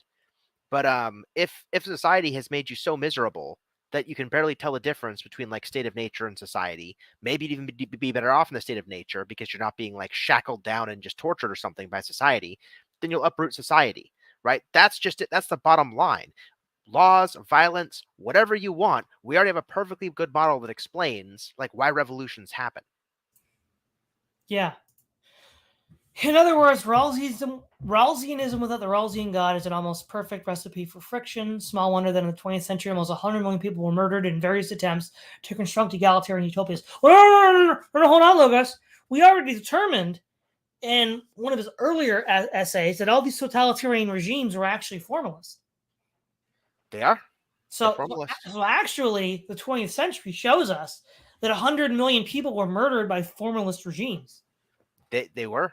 They were, absolutely. Because whether it's the mid-20th century Germans or Papa Stalin or Papa Mao, we all know who was in charge. We all knew who was in charge. We all know who owned what. They were the closest people on Earth to unassailable authority because they were willing to be tyrannical enough to ensure their authority. And what do you know? Finargle-style formalism killed 100 million people. Yep. Well, there you go. Well, no, Todd, it wasn't true formalism. True formalism has never been tried. Oh, of course, right? You can't fault Edward Bellamy for not knowing better, but you can fault Rawls, and I do. The design of legal systems is an engineering problem. No, it's not. Absolutely not. Absolutely If it was not. an engineering problem, it'd be arbitrary because engineers can design systems to solve any problem they want, right? Pick a thing you want the system to do if it's feasible, and then make the system do that thing you pick the system to maximize. You could make it maximize something else or something else or something else. And as long as it's feasible to have it done, the system will maximize the thing you want it to maximize. All an engineer does is say, how do I get the most out of this thing I want to get the most out of with these inputs and outputs? That's it. Designing legal systems is like way harder than that. Yeah, way harder than that. When we understand this problem, when we replace it with a religious or quasi-religious substitute, or when we seek levels of perfection that are only achievable through the intervention of benevolent spirits. Oh, you mean like total absolute military control of the planet? Yeah, like the Ring of Finargle. Oh, like that. Just we like invite that. Engineering disaster. Oh, So there you go. The Ring of Finargle is an engineering disaster, Logos. Rawls himself was lucky enough to live his whole life in a country governed, if imperfectly, by something that still resembled the rule of law, in which justice still meant justice and not heavenly righteousness, but not all have been so fortunate. I mean, you look at any of the pagan writings, especially the myths, like, Homer and Virgil, the laws on the ground are supposed to be reflective of the laws in the heavens. That's always been the case. And of course, the Romans, when they defined justice, iustus, they chose that on purpose. Yeah, I mean, this goes back to some of our Platonic dialogues about discussing the laws. I believe it was Credo, where there's like the three system of justices that was investigated. Right, there's justice by administrators, there's justice by the mob, and there's justice by one other thing. I forget which one. And like this has been a problem going back just to the Greeks, because it's like, okay, we want the rule of law. Which laws? Who is going to enforce them? Who is going to determine whether they are broken? Who's going to sentence who to what punishment based on their being broken? That's like four things that all have normative disagreements about how each of these four things go. So even if he's right, well, we should have society based on the rule of law. Now you got to solve those four problems, which aren't engineering problems. They're normative problems. Yeah. Well, Logos, this was not my night. How many crypto Calvinist crap do we have to go through? Man, it's gonna be a while. Well, already tonight I went through like 4. That was not my night. I thought we were done. Carlyle rages against the coming of the light. June 30th, 2007. From this latter-day pamphlet, 1850, not the least disguising feature of this gospel, according to the platform, is its reference to religion, and even to the Christian religion as an authority and mandate for what it does. Christian religion does this. Does the Christian or any religion prescribe love of scoundrels then? I hope it prescribes a healthy hatred of scoundrels. Otherwise, what am I in heaven's name to make of it? Me, for one, it will not serve as a religion on these strange terms. Just hatred of scoundrels, I say, fixed, incorrigible, inexorable enmity to the enemies of God, this and not love for them, and insistent whitewashing and dressing and cockering of them must, if you look into it, be the backbone of any human religion whatsoever. Christian religion. In what words can I address you, ye unfortunates, sunk in the slushy ooze till the worship of mud serpents and unutterable pythons and poisonous slimy monstrosities seem to you the worship of God? This is the rotten carcass of Christianity, this malodorous phosphorescence of post-mortem sentimentalism. Oh heavens, from the Christianity of Oliver Cromwell wrestling in the grim fight with Satan and his incurable bodyguards, hypocrites, injustices, and legion of human and infernal angels, to that eloquence of Mr. Hesperius Fiddlestring denouncing capital punishments and inculcating the benevolence of platforms, what a road have we traveled. I find it interesting that Carlyle argues that it's Cromwellian Christianity that wrestles with Satan and fights him. Interesting. But that was another strange thing about Moldbug. He popularized Carlyle for a modern age, but Carlyle was a huge Cromwell fanboy. Right. So I mean, I like you, I've given up trying to understand Moldbug, so it just is. The historical conundrum is inconvenient indeed. Carlyle could not have guessed that Mr. Fiddlestring's great grandchildren would resolve this duel, turning off the lightsaber, surrendering the title of Christianity for the humble office of universal truth. But surely he would have mocked and applauded the gambit. A typical but unfortunate casualty of God wars is the word evangelical, which once meant Mr. Fiddlestring and now refers to his adversaries. Of course, if we could resurrect Hesperus Fiddlestring himself and set him back on his soapbox, his actual policy proposals would be well to the right of Strom Thurmond, and Carlyle, with his penchant for the N word, is often literally unspeakable. Did he have to put it in the title? But the armies are the same, though field and flags have shifted. And it's fascinating and frustrating to read Carlyle because his diagnoses are often startlingly prescient, and his remedies are almost invariably dangerous and ineffective. This is a very familiar conservative syndrome.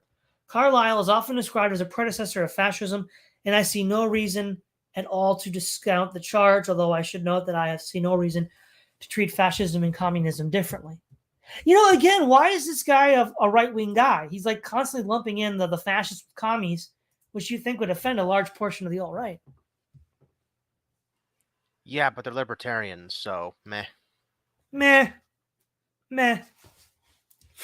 I was reminded of Carlyle by frequent commentator TGGP, who linked to this well-written essay about the conflict between Carlyle and John Stuart Mill, Levy and Peart, whose theory of presentism is ironic to say the least. It is at least as bad to patronize the past as to condemn it. Severely mischaracterize a passage from Charles Kingsley's Delicious Water Babies, which I have to thank Conrad Roth for recommending. In his usual modern style, regard the dispute as thoroughly defunct, presumably courtesy of the 8th Air Force. They are excellent writers, and they bring the affair to life quite vividly, and these peccadillos are trivial by the standards of the day. A useful, even essential exercise when reading a writer like Carlyle, with whom any modern reader is certain to find numerous points of vigorous disagreement, is to try to construct arguments against his position, which deploy modern history as it happened and modern science as we know it. But are we designed to convince Carlyle or his contemporaries? Assume that Carlyle trusts your claim to be a time traveler from 2007 and accepts your veracity but has no other reason to agree with you. If, even with the spectacular rhetorical munitions that 150 years of hindsight have armed you with, you can't win the argument, it's time to worry. For example, in the matter of Governor Eyre, Peart, and Levy, see absolutely no reason to refer to the future history of Jamaica or of colonization in general, or of any of the many subsequent attempts to suppress revolutionary violence by using military techniques more acceptable to Mr. Fiddlestring and his descendants, those philanthropic zeal has hardly mellowed with time. Peart and Levy are economic historians, and the idea that they could have any opinion on the subject that might differ even slightly from their generation's conventional wisdom, if it ever did occur to them, would be thoroughly out of place in their work. Carlyle has many flaws, but for all of them, he was a generalist, a species long extinct, a real Arix. And if anyone in the 19th century forecast the corruption and bloody empires of the people that would dominate the 20th, it is he. I'm sorry. The bloody empires of the formalists, I think we mean Logos. No. They were just young chimps and old chimps having a good old time. Schrodinger's chimp. Gotta love Schrodinger's chimp. Of course, in the 20th century, many in the 20th try to apply his remedies. Carlyle's economics are nothing short of disastrous, and he is particularly fond of slave labor in almost any form imaginable, especially if there was some kind of parliamentary component. I'd like to think the Third Reich would have been much too democratic for him, but perhaps this is overly generous. Carlyle's error, as I perceive it, was that he took all the doctrines of his foes, whom he perceived correctly as fools, and simply reversed them. Logos, who's he talking about here? Who's he talking about? Himself? Who's this? I think we need to have a new term here. Like where's Waldo? We need to have where's Moldbug. Uh-huh. And so we look through the body of text and we see if we can find Moldbug. And there we found him right there. Yeah, just like the first time we found Moldbug when he was talking about the people who used ghosts of cultures long past to make certain arguments. Yeah. He's talking about himself. The tragedy of the Enlightenment period is the dissection into Whig and Tory, liberal, fascist, progressive, and conservative, each with almost exactly half of what, in my humble opinion, humble hubris, consider reality. Two heads are too much for one brain, and cotton wool doesn't do well in the skull. Today, our little liberal or little conservative is launched into life with a great black nest of fungal hyphae sitting right there next to the remaining hemisphere, forcing him to actually rotate his neck if he wants to see the real world to his right or left, respectively. A tough maneuver, even if practiced. Removing the bolus or pious illusion is difficult. Replacing it with healthy tissue almost impossible. For this, like Carlyle, I blame politics, which means I blame democracy, because democracy without politics makes the Immaculate Conception look routine. But again, it is important to separate this diagnosis from many remedies that have been proposed for it, not least by Carlyle himself.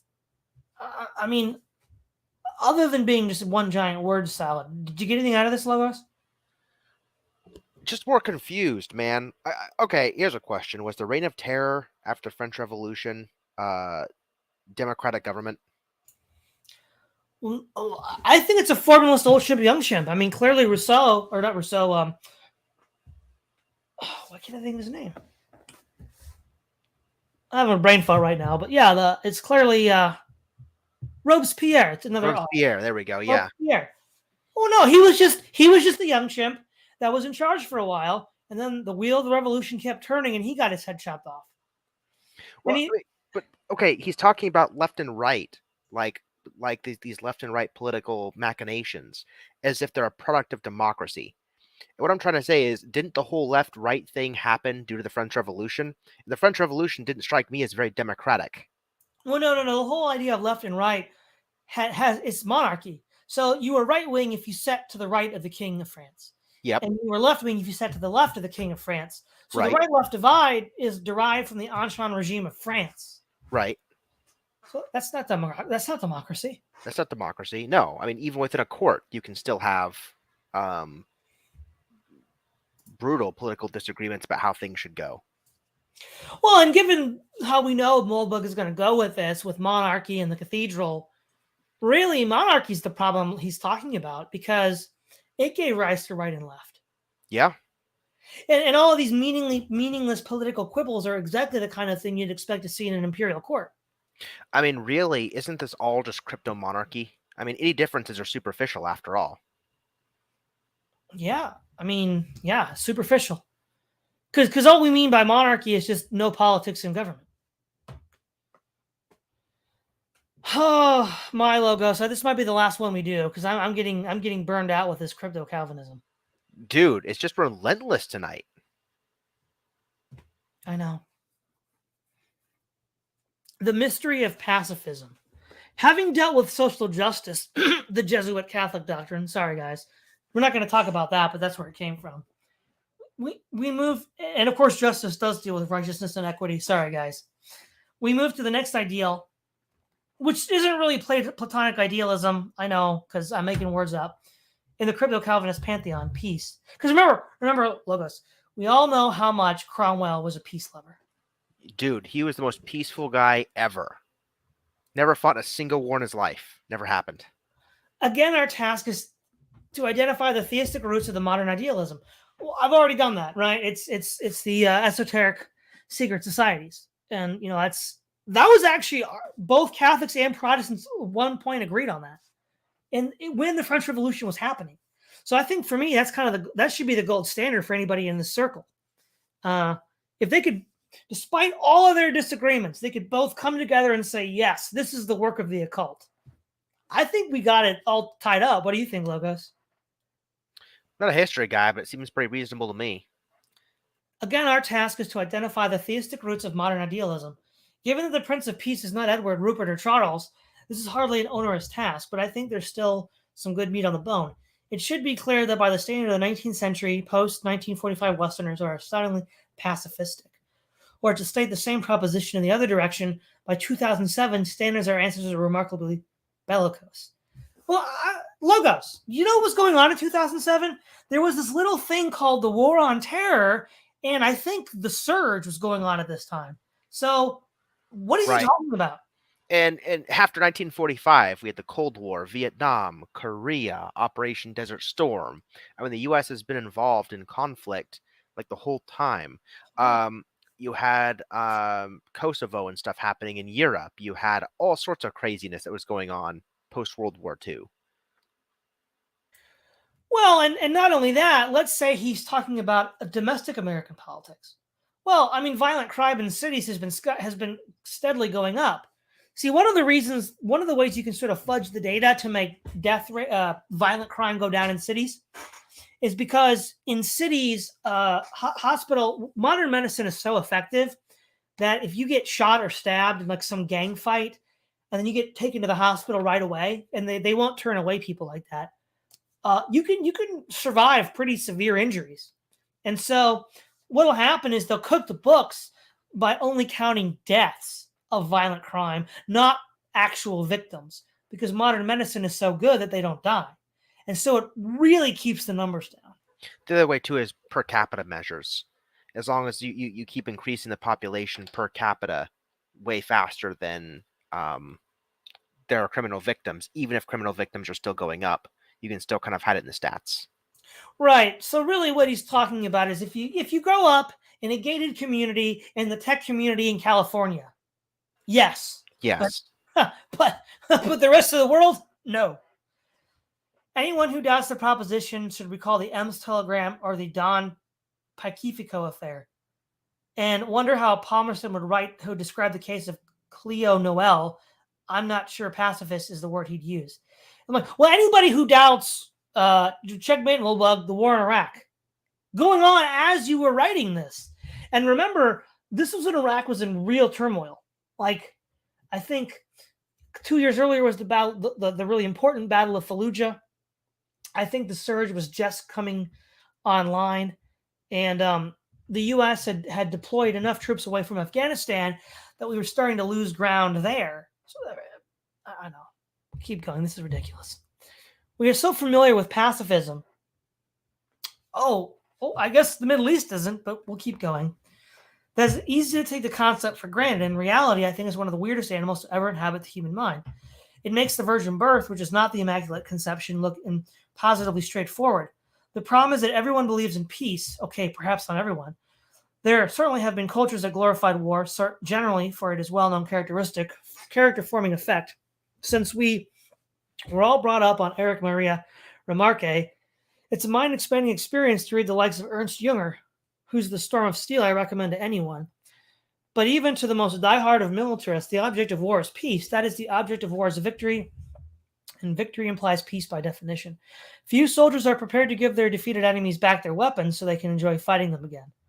In any conflict between X and Y, there are three paths to peace. X can prevail, Y can prevail, or X or Y can agree to leave the battle lines where they are now.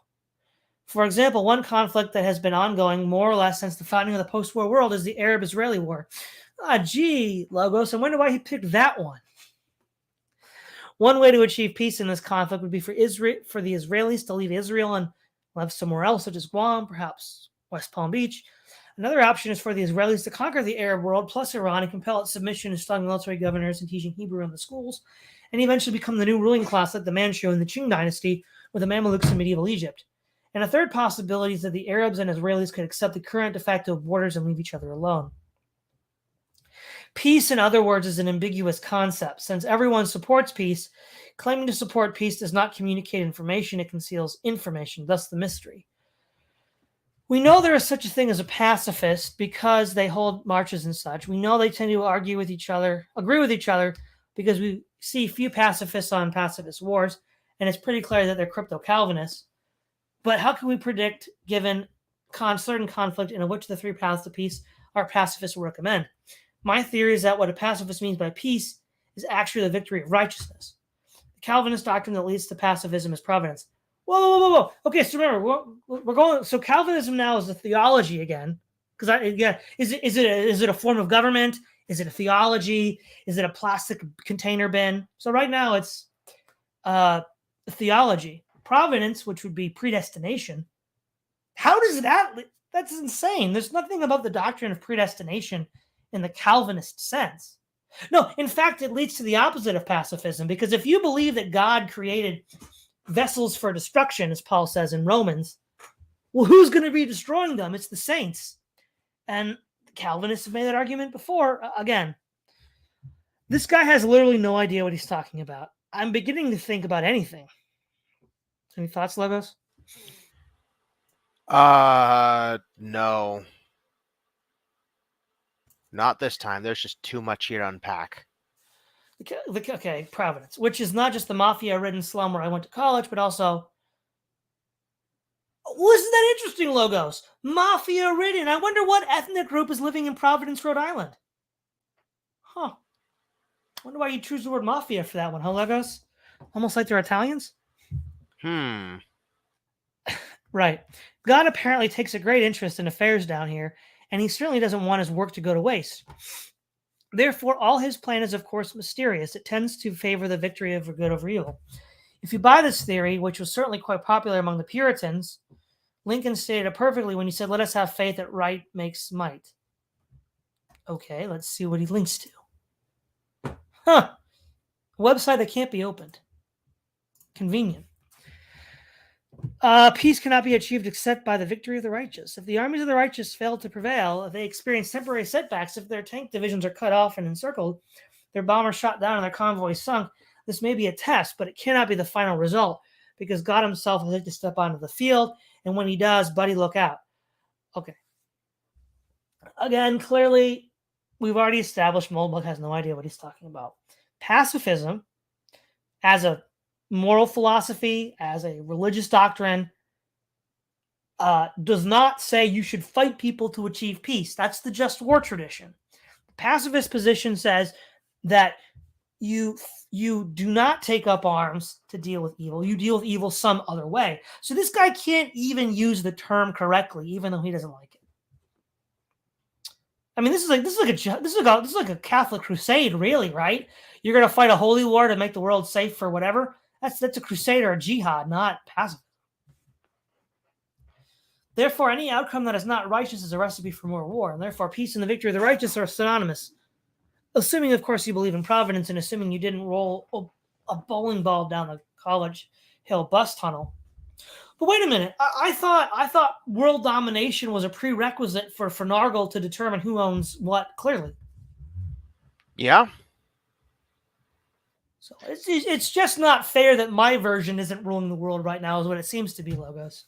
I mean, yeah, Finargle has to have omnipotence and the inability for his rule to be challenged.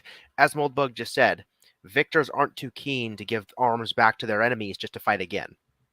So what is Finargle if not the perpetuation of that forever? Yeah. Where the enemies just have no means to fight Finargle.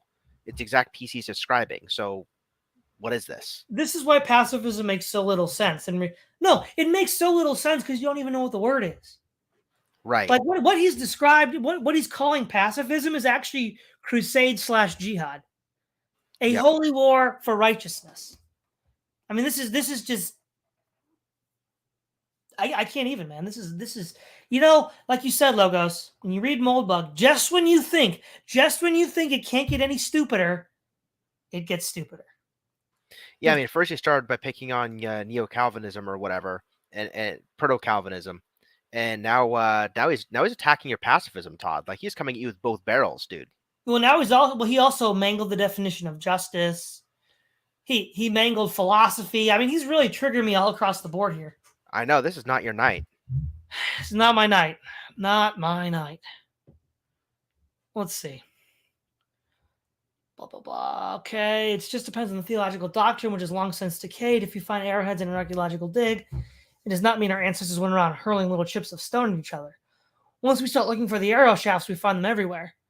A simple example is the set of disturbances in the United States in the 1960s, which involved violence by black militants in the inner cities, violence by white KKK activists and other advocates of massive resistance in the South, and various riots by students on university campuses. It is an interesting exercise to reread the contemporary reports on these disturbances, now available for pennies, written by committees of distinguished Brahmin luminaries such as Kerner Commission and the Skolnick Report. As Skolnick says, almost uniformly, the participants in mass protests today see their grievances as rooted in the existing arrangement of power and authority in contemporary society, and they view their own activity as political action or direct or symbolic level aimed at altering these arrangements. Indeed, of course, much the same could be said for Attila the Hun. And though the observation is no longer fashionable, it is open secret that the Dali gangsters of today, who are, of course, cultural descendants of the Panther types so popular with Skolnick and his ilk, tend to view their crimes as not crime but resistance. The general commendation of all these reports is that since the grievances are generally righteous, the only way to stop violence is to resolve the grievances. In other words, to find out what the militants need and give it to them. As Skolnick puts it, fundamental social and political change. Otherwise, since providence will prevail, any resistance will only lead to more violence. This recommendation holds for both black riots in the inner city and for student riots on campus. And both, indeed, were largely successful in achieving the rioters' objectives. At least that a generous observer could describe as sane. Most Americans today don't realize that the universities they send their children to today are the institutional products of this period of mob violence, where the bizarre ethnic studies departments that feature so prominently in their curricula are essentially an occupying force determined to maintain victory. Okay, well, here for once, to give the devil his due, this is Moldbug being absolutely correct, because in the closing of The American Mind by Alan Bloom, he actually talks about these radical progressives taking over the university. So at least that this highlighted paragraph here is correct, but that's all Moldbug's going to get from me tonight. Of course, this remedy does not apply to, and these reports do not discuss the violence of white segregationist militants such as Sam Bowers and his White Knights. Obviously, these gentlemen did not view their own activities as political action, and their various murders, firebombings, etc. were no more than common crimes, hate crimes, in fact. Therefore, the FBI needed to be unleashed on them, and it was. Because when you are resisting the forces of unrighteousness, as I hope we can all agree Mr. Bowers represents, meeting force with force turns out to be actively quite effective. See, this is actually really disingenuous, right? Because remember, when we went back to why I'm not anti-Semite, someone of Sam Bowers' persuasion was triggering Moldbug very much. So much so that Moldbug had to deflect. So I'm like, he sort of like has this like Maud and Bailey where it's like, well, obviously this like, witch hunting for racists is stupid. But then he's like, oh no, there's anti-Semites everywhere. Which is it, Logos? Well, he's not actually taking a position on him in this article. What he's saying is the narrative at the time was that this guy wasn't a political resistance freedom fighter or whatever. They were just bad people hurting black people. And so they didn't have the same narrative control the students on campuses did, is all I see him to be saying. Yeah, sure. But let's see. Today in the U.S., there is almost no white paramilitary violence. There is some, but I think you'd be hard-pressed to find anyone who believes that if the authorities had listened to the concerns of the KKK, if they had set up social programs for white people who fled inner cities or couldn't afford to send their kids to segregated private schools, there would be even less. The irony of the post-war age is that the reign of global peace, this universalist millennium, was achieved by the Allied victory in the most ruthless war in modern history, in which neither side displayed the slightest respect for enemy civilians. So much for the legitimate revolutionary aspirations of the German people. If violence never solves anything, why is Germany such a pleasant and peaceful place today, even minus a few cathedrals and other flammable bric-a-brac? Why didn't the German people rise and revolt against this brutal military occupation? Well, because that wouldn't have been righteous, of course, and so on. If you, like me, don't believe in divine providence and instead see history as a mere series of events, which often exhibit patterns but certainly no great plan or purpose, what are we to make of pacifists? Well, I mean, again, all he's describing is, again, jihad, crusade, holy war. So if you can't even make that distinction, I don't know what else to say. Should we suppose them or oppose them? Is the victory of righteousness such a bad thing? I believe not. I generally support peace of the third kind, formalizing the military status quo. But who can oppose the victory of righteousness? I am all for righteousness signing up. Well, hold on. He just contradicted himself yet again, Logos, right? Because if you have the third kind of peace where the two combatants agree to a status quo ante, that's not formalism. Formalism is when one guy controls it all, and you know who it is. Yeah, let's go back to the example with the car, right? Where two people are forced to agree that my car is my car. But the person who wants my car could always kill me in my sleep or take it from me some other way later in the future. If there's still any sort of friction that's unresolved about who owns what property or whatever, then that's just a recipe for uncertainty and future political violence. Yeah, duh. So I don't know, Logos. I don't know, Moldbug. Do you want future political violence on the world stage? I guess so. However, everyone by definition sees his own cause as righteous. Everyone. So does Moldbug see his own cause as righteous, Logos? Yeah. And this certainly includes crypto Calvinists. I think he actually means to say includes formalists.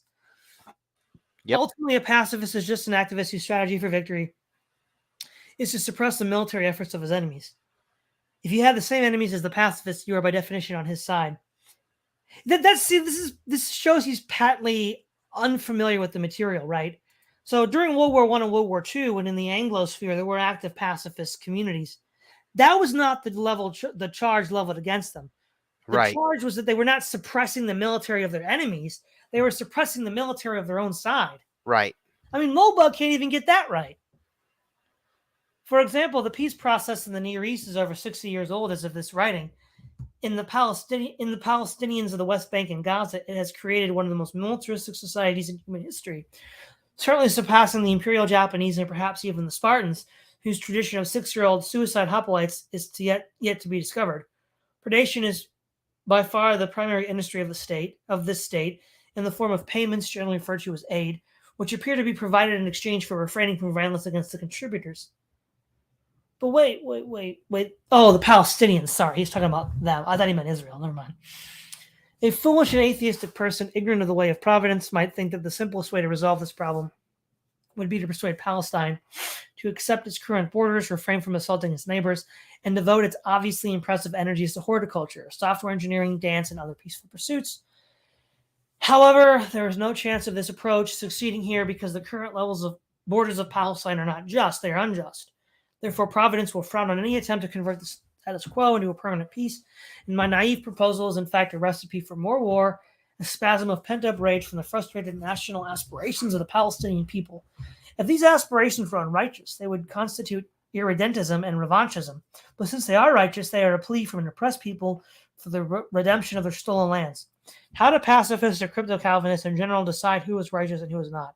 This is a fascinating question, which I'm afraid we'll have to look at another day. I mean, the mystery of holy war. I mean, I got nothing to say on this.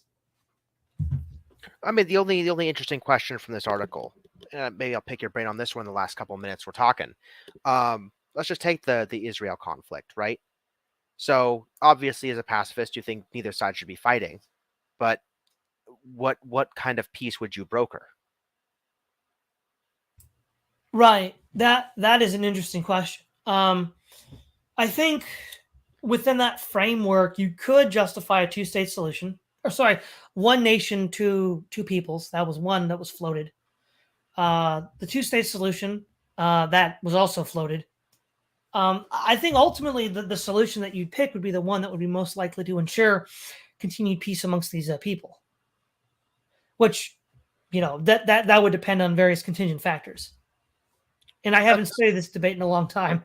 That's pretty interesting. See, I think Moldbug's about to tell you a priori which one you're going to pick as the pacifist in a future article. You excited for that, Todd?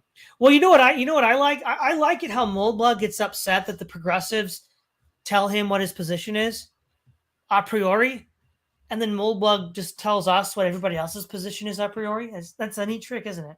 It is a neat trick. Almost like how the progressives use the corpses of dead cultures to make their narrative arguments. And he uses dead sects of Christianity by his definition to make these little family tree arguments. Right. There was a couple interesting things in the comments that we already mentioned. Hood, Nathan C.J. Hood, we dealt with that with the Diggers, so we can, in the Quakers. But let's see. There was some interesting things here in the chat. Where was I looking at this? Here we go. Bullfrog VA. I wonder how many people have had hate growing on their hearts over Protestantism because of Moldbug and Radtrad Catholics spinning his atheist takes. Well, that's what got me so PO'd last week. Is a lot of the difficulty of me sort of carving out a space was coming up against all of this crap, and I didn't know where it was. I mean, I knew it came from Moldbug, but I didn't know like where it came from in Moldbug. Yeah, and it's just completely it's completely ahistorical and nonsense. But yeah, it's a lot of those people are now gone due to the Great Purge. So ultimately, I think, and for various other reasons. So there's a new space developing because also I think Ryan Turnipseed and Radlib are also some version of Protestant Christian. So it's definitely a different environment now. But yeah, that was a big part. Is there anything you want to add to that, Logos? Not particularly, no. Okay, let's see. I thought there was something else here. I saw. There's been a lot going on in the chat. Yeah, there has. Lol, tonight was not my night. He's referring to me. Yeah, it wasn't. Let's see. I guess that was all. That was the only thing I really wanted to point out. But no one asked what was a Great Purge. Everybody got, the right wing people that got deplatformed after 2017. That's Charlottesville. Yeah. But so I guess the takeaway for tonight is that Moldbug is remember, right?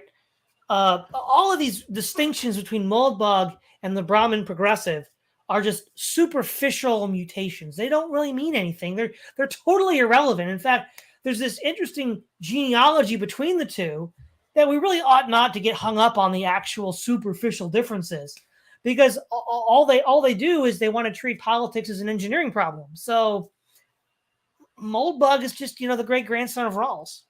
Simple as. So what we're saying is we've stumbled onto yet another Schrodinger's object, Schrodinger's superficial difference. yes, Schrodinger's superficial difference. Oh man, is there anything else you want to add tonight, Logos? I'm gonna quit while I'm ahead. Okay. All right, guys. Like I said, it takes an autist to beat an autist. We're doing this for the greater good.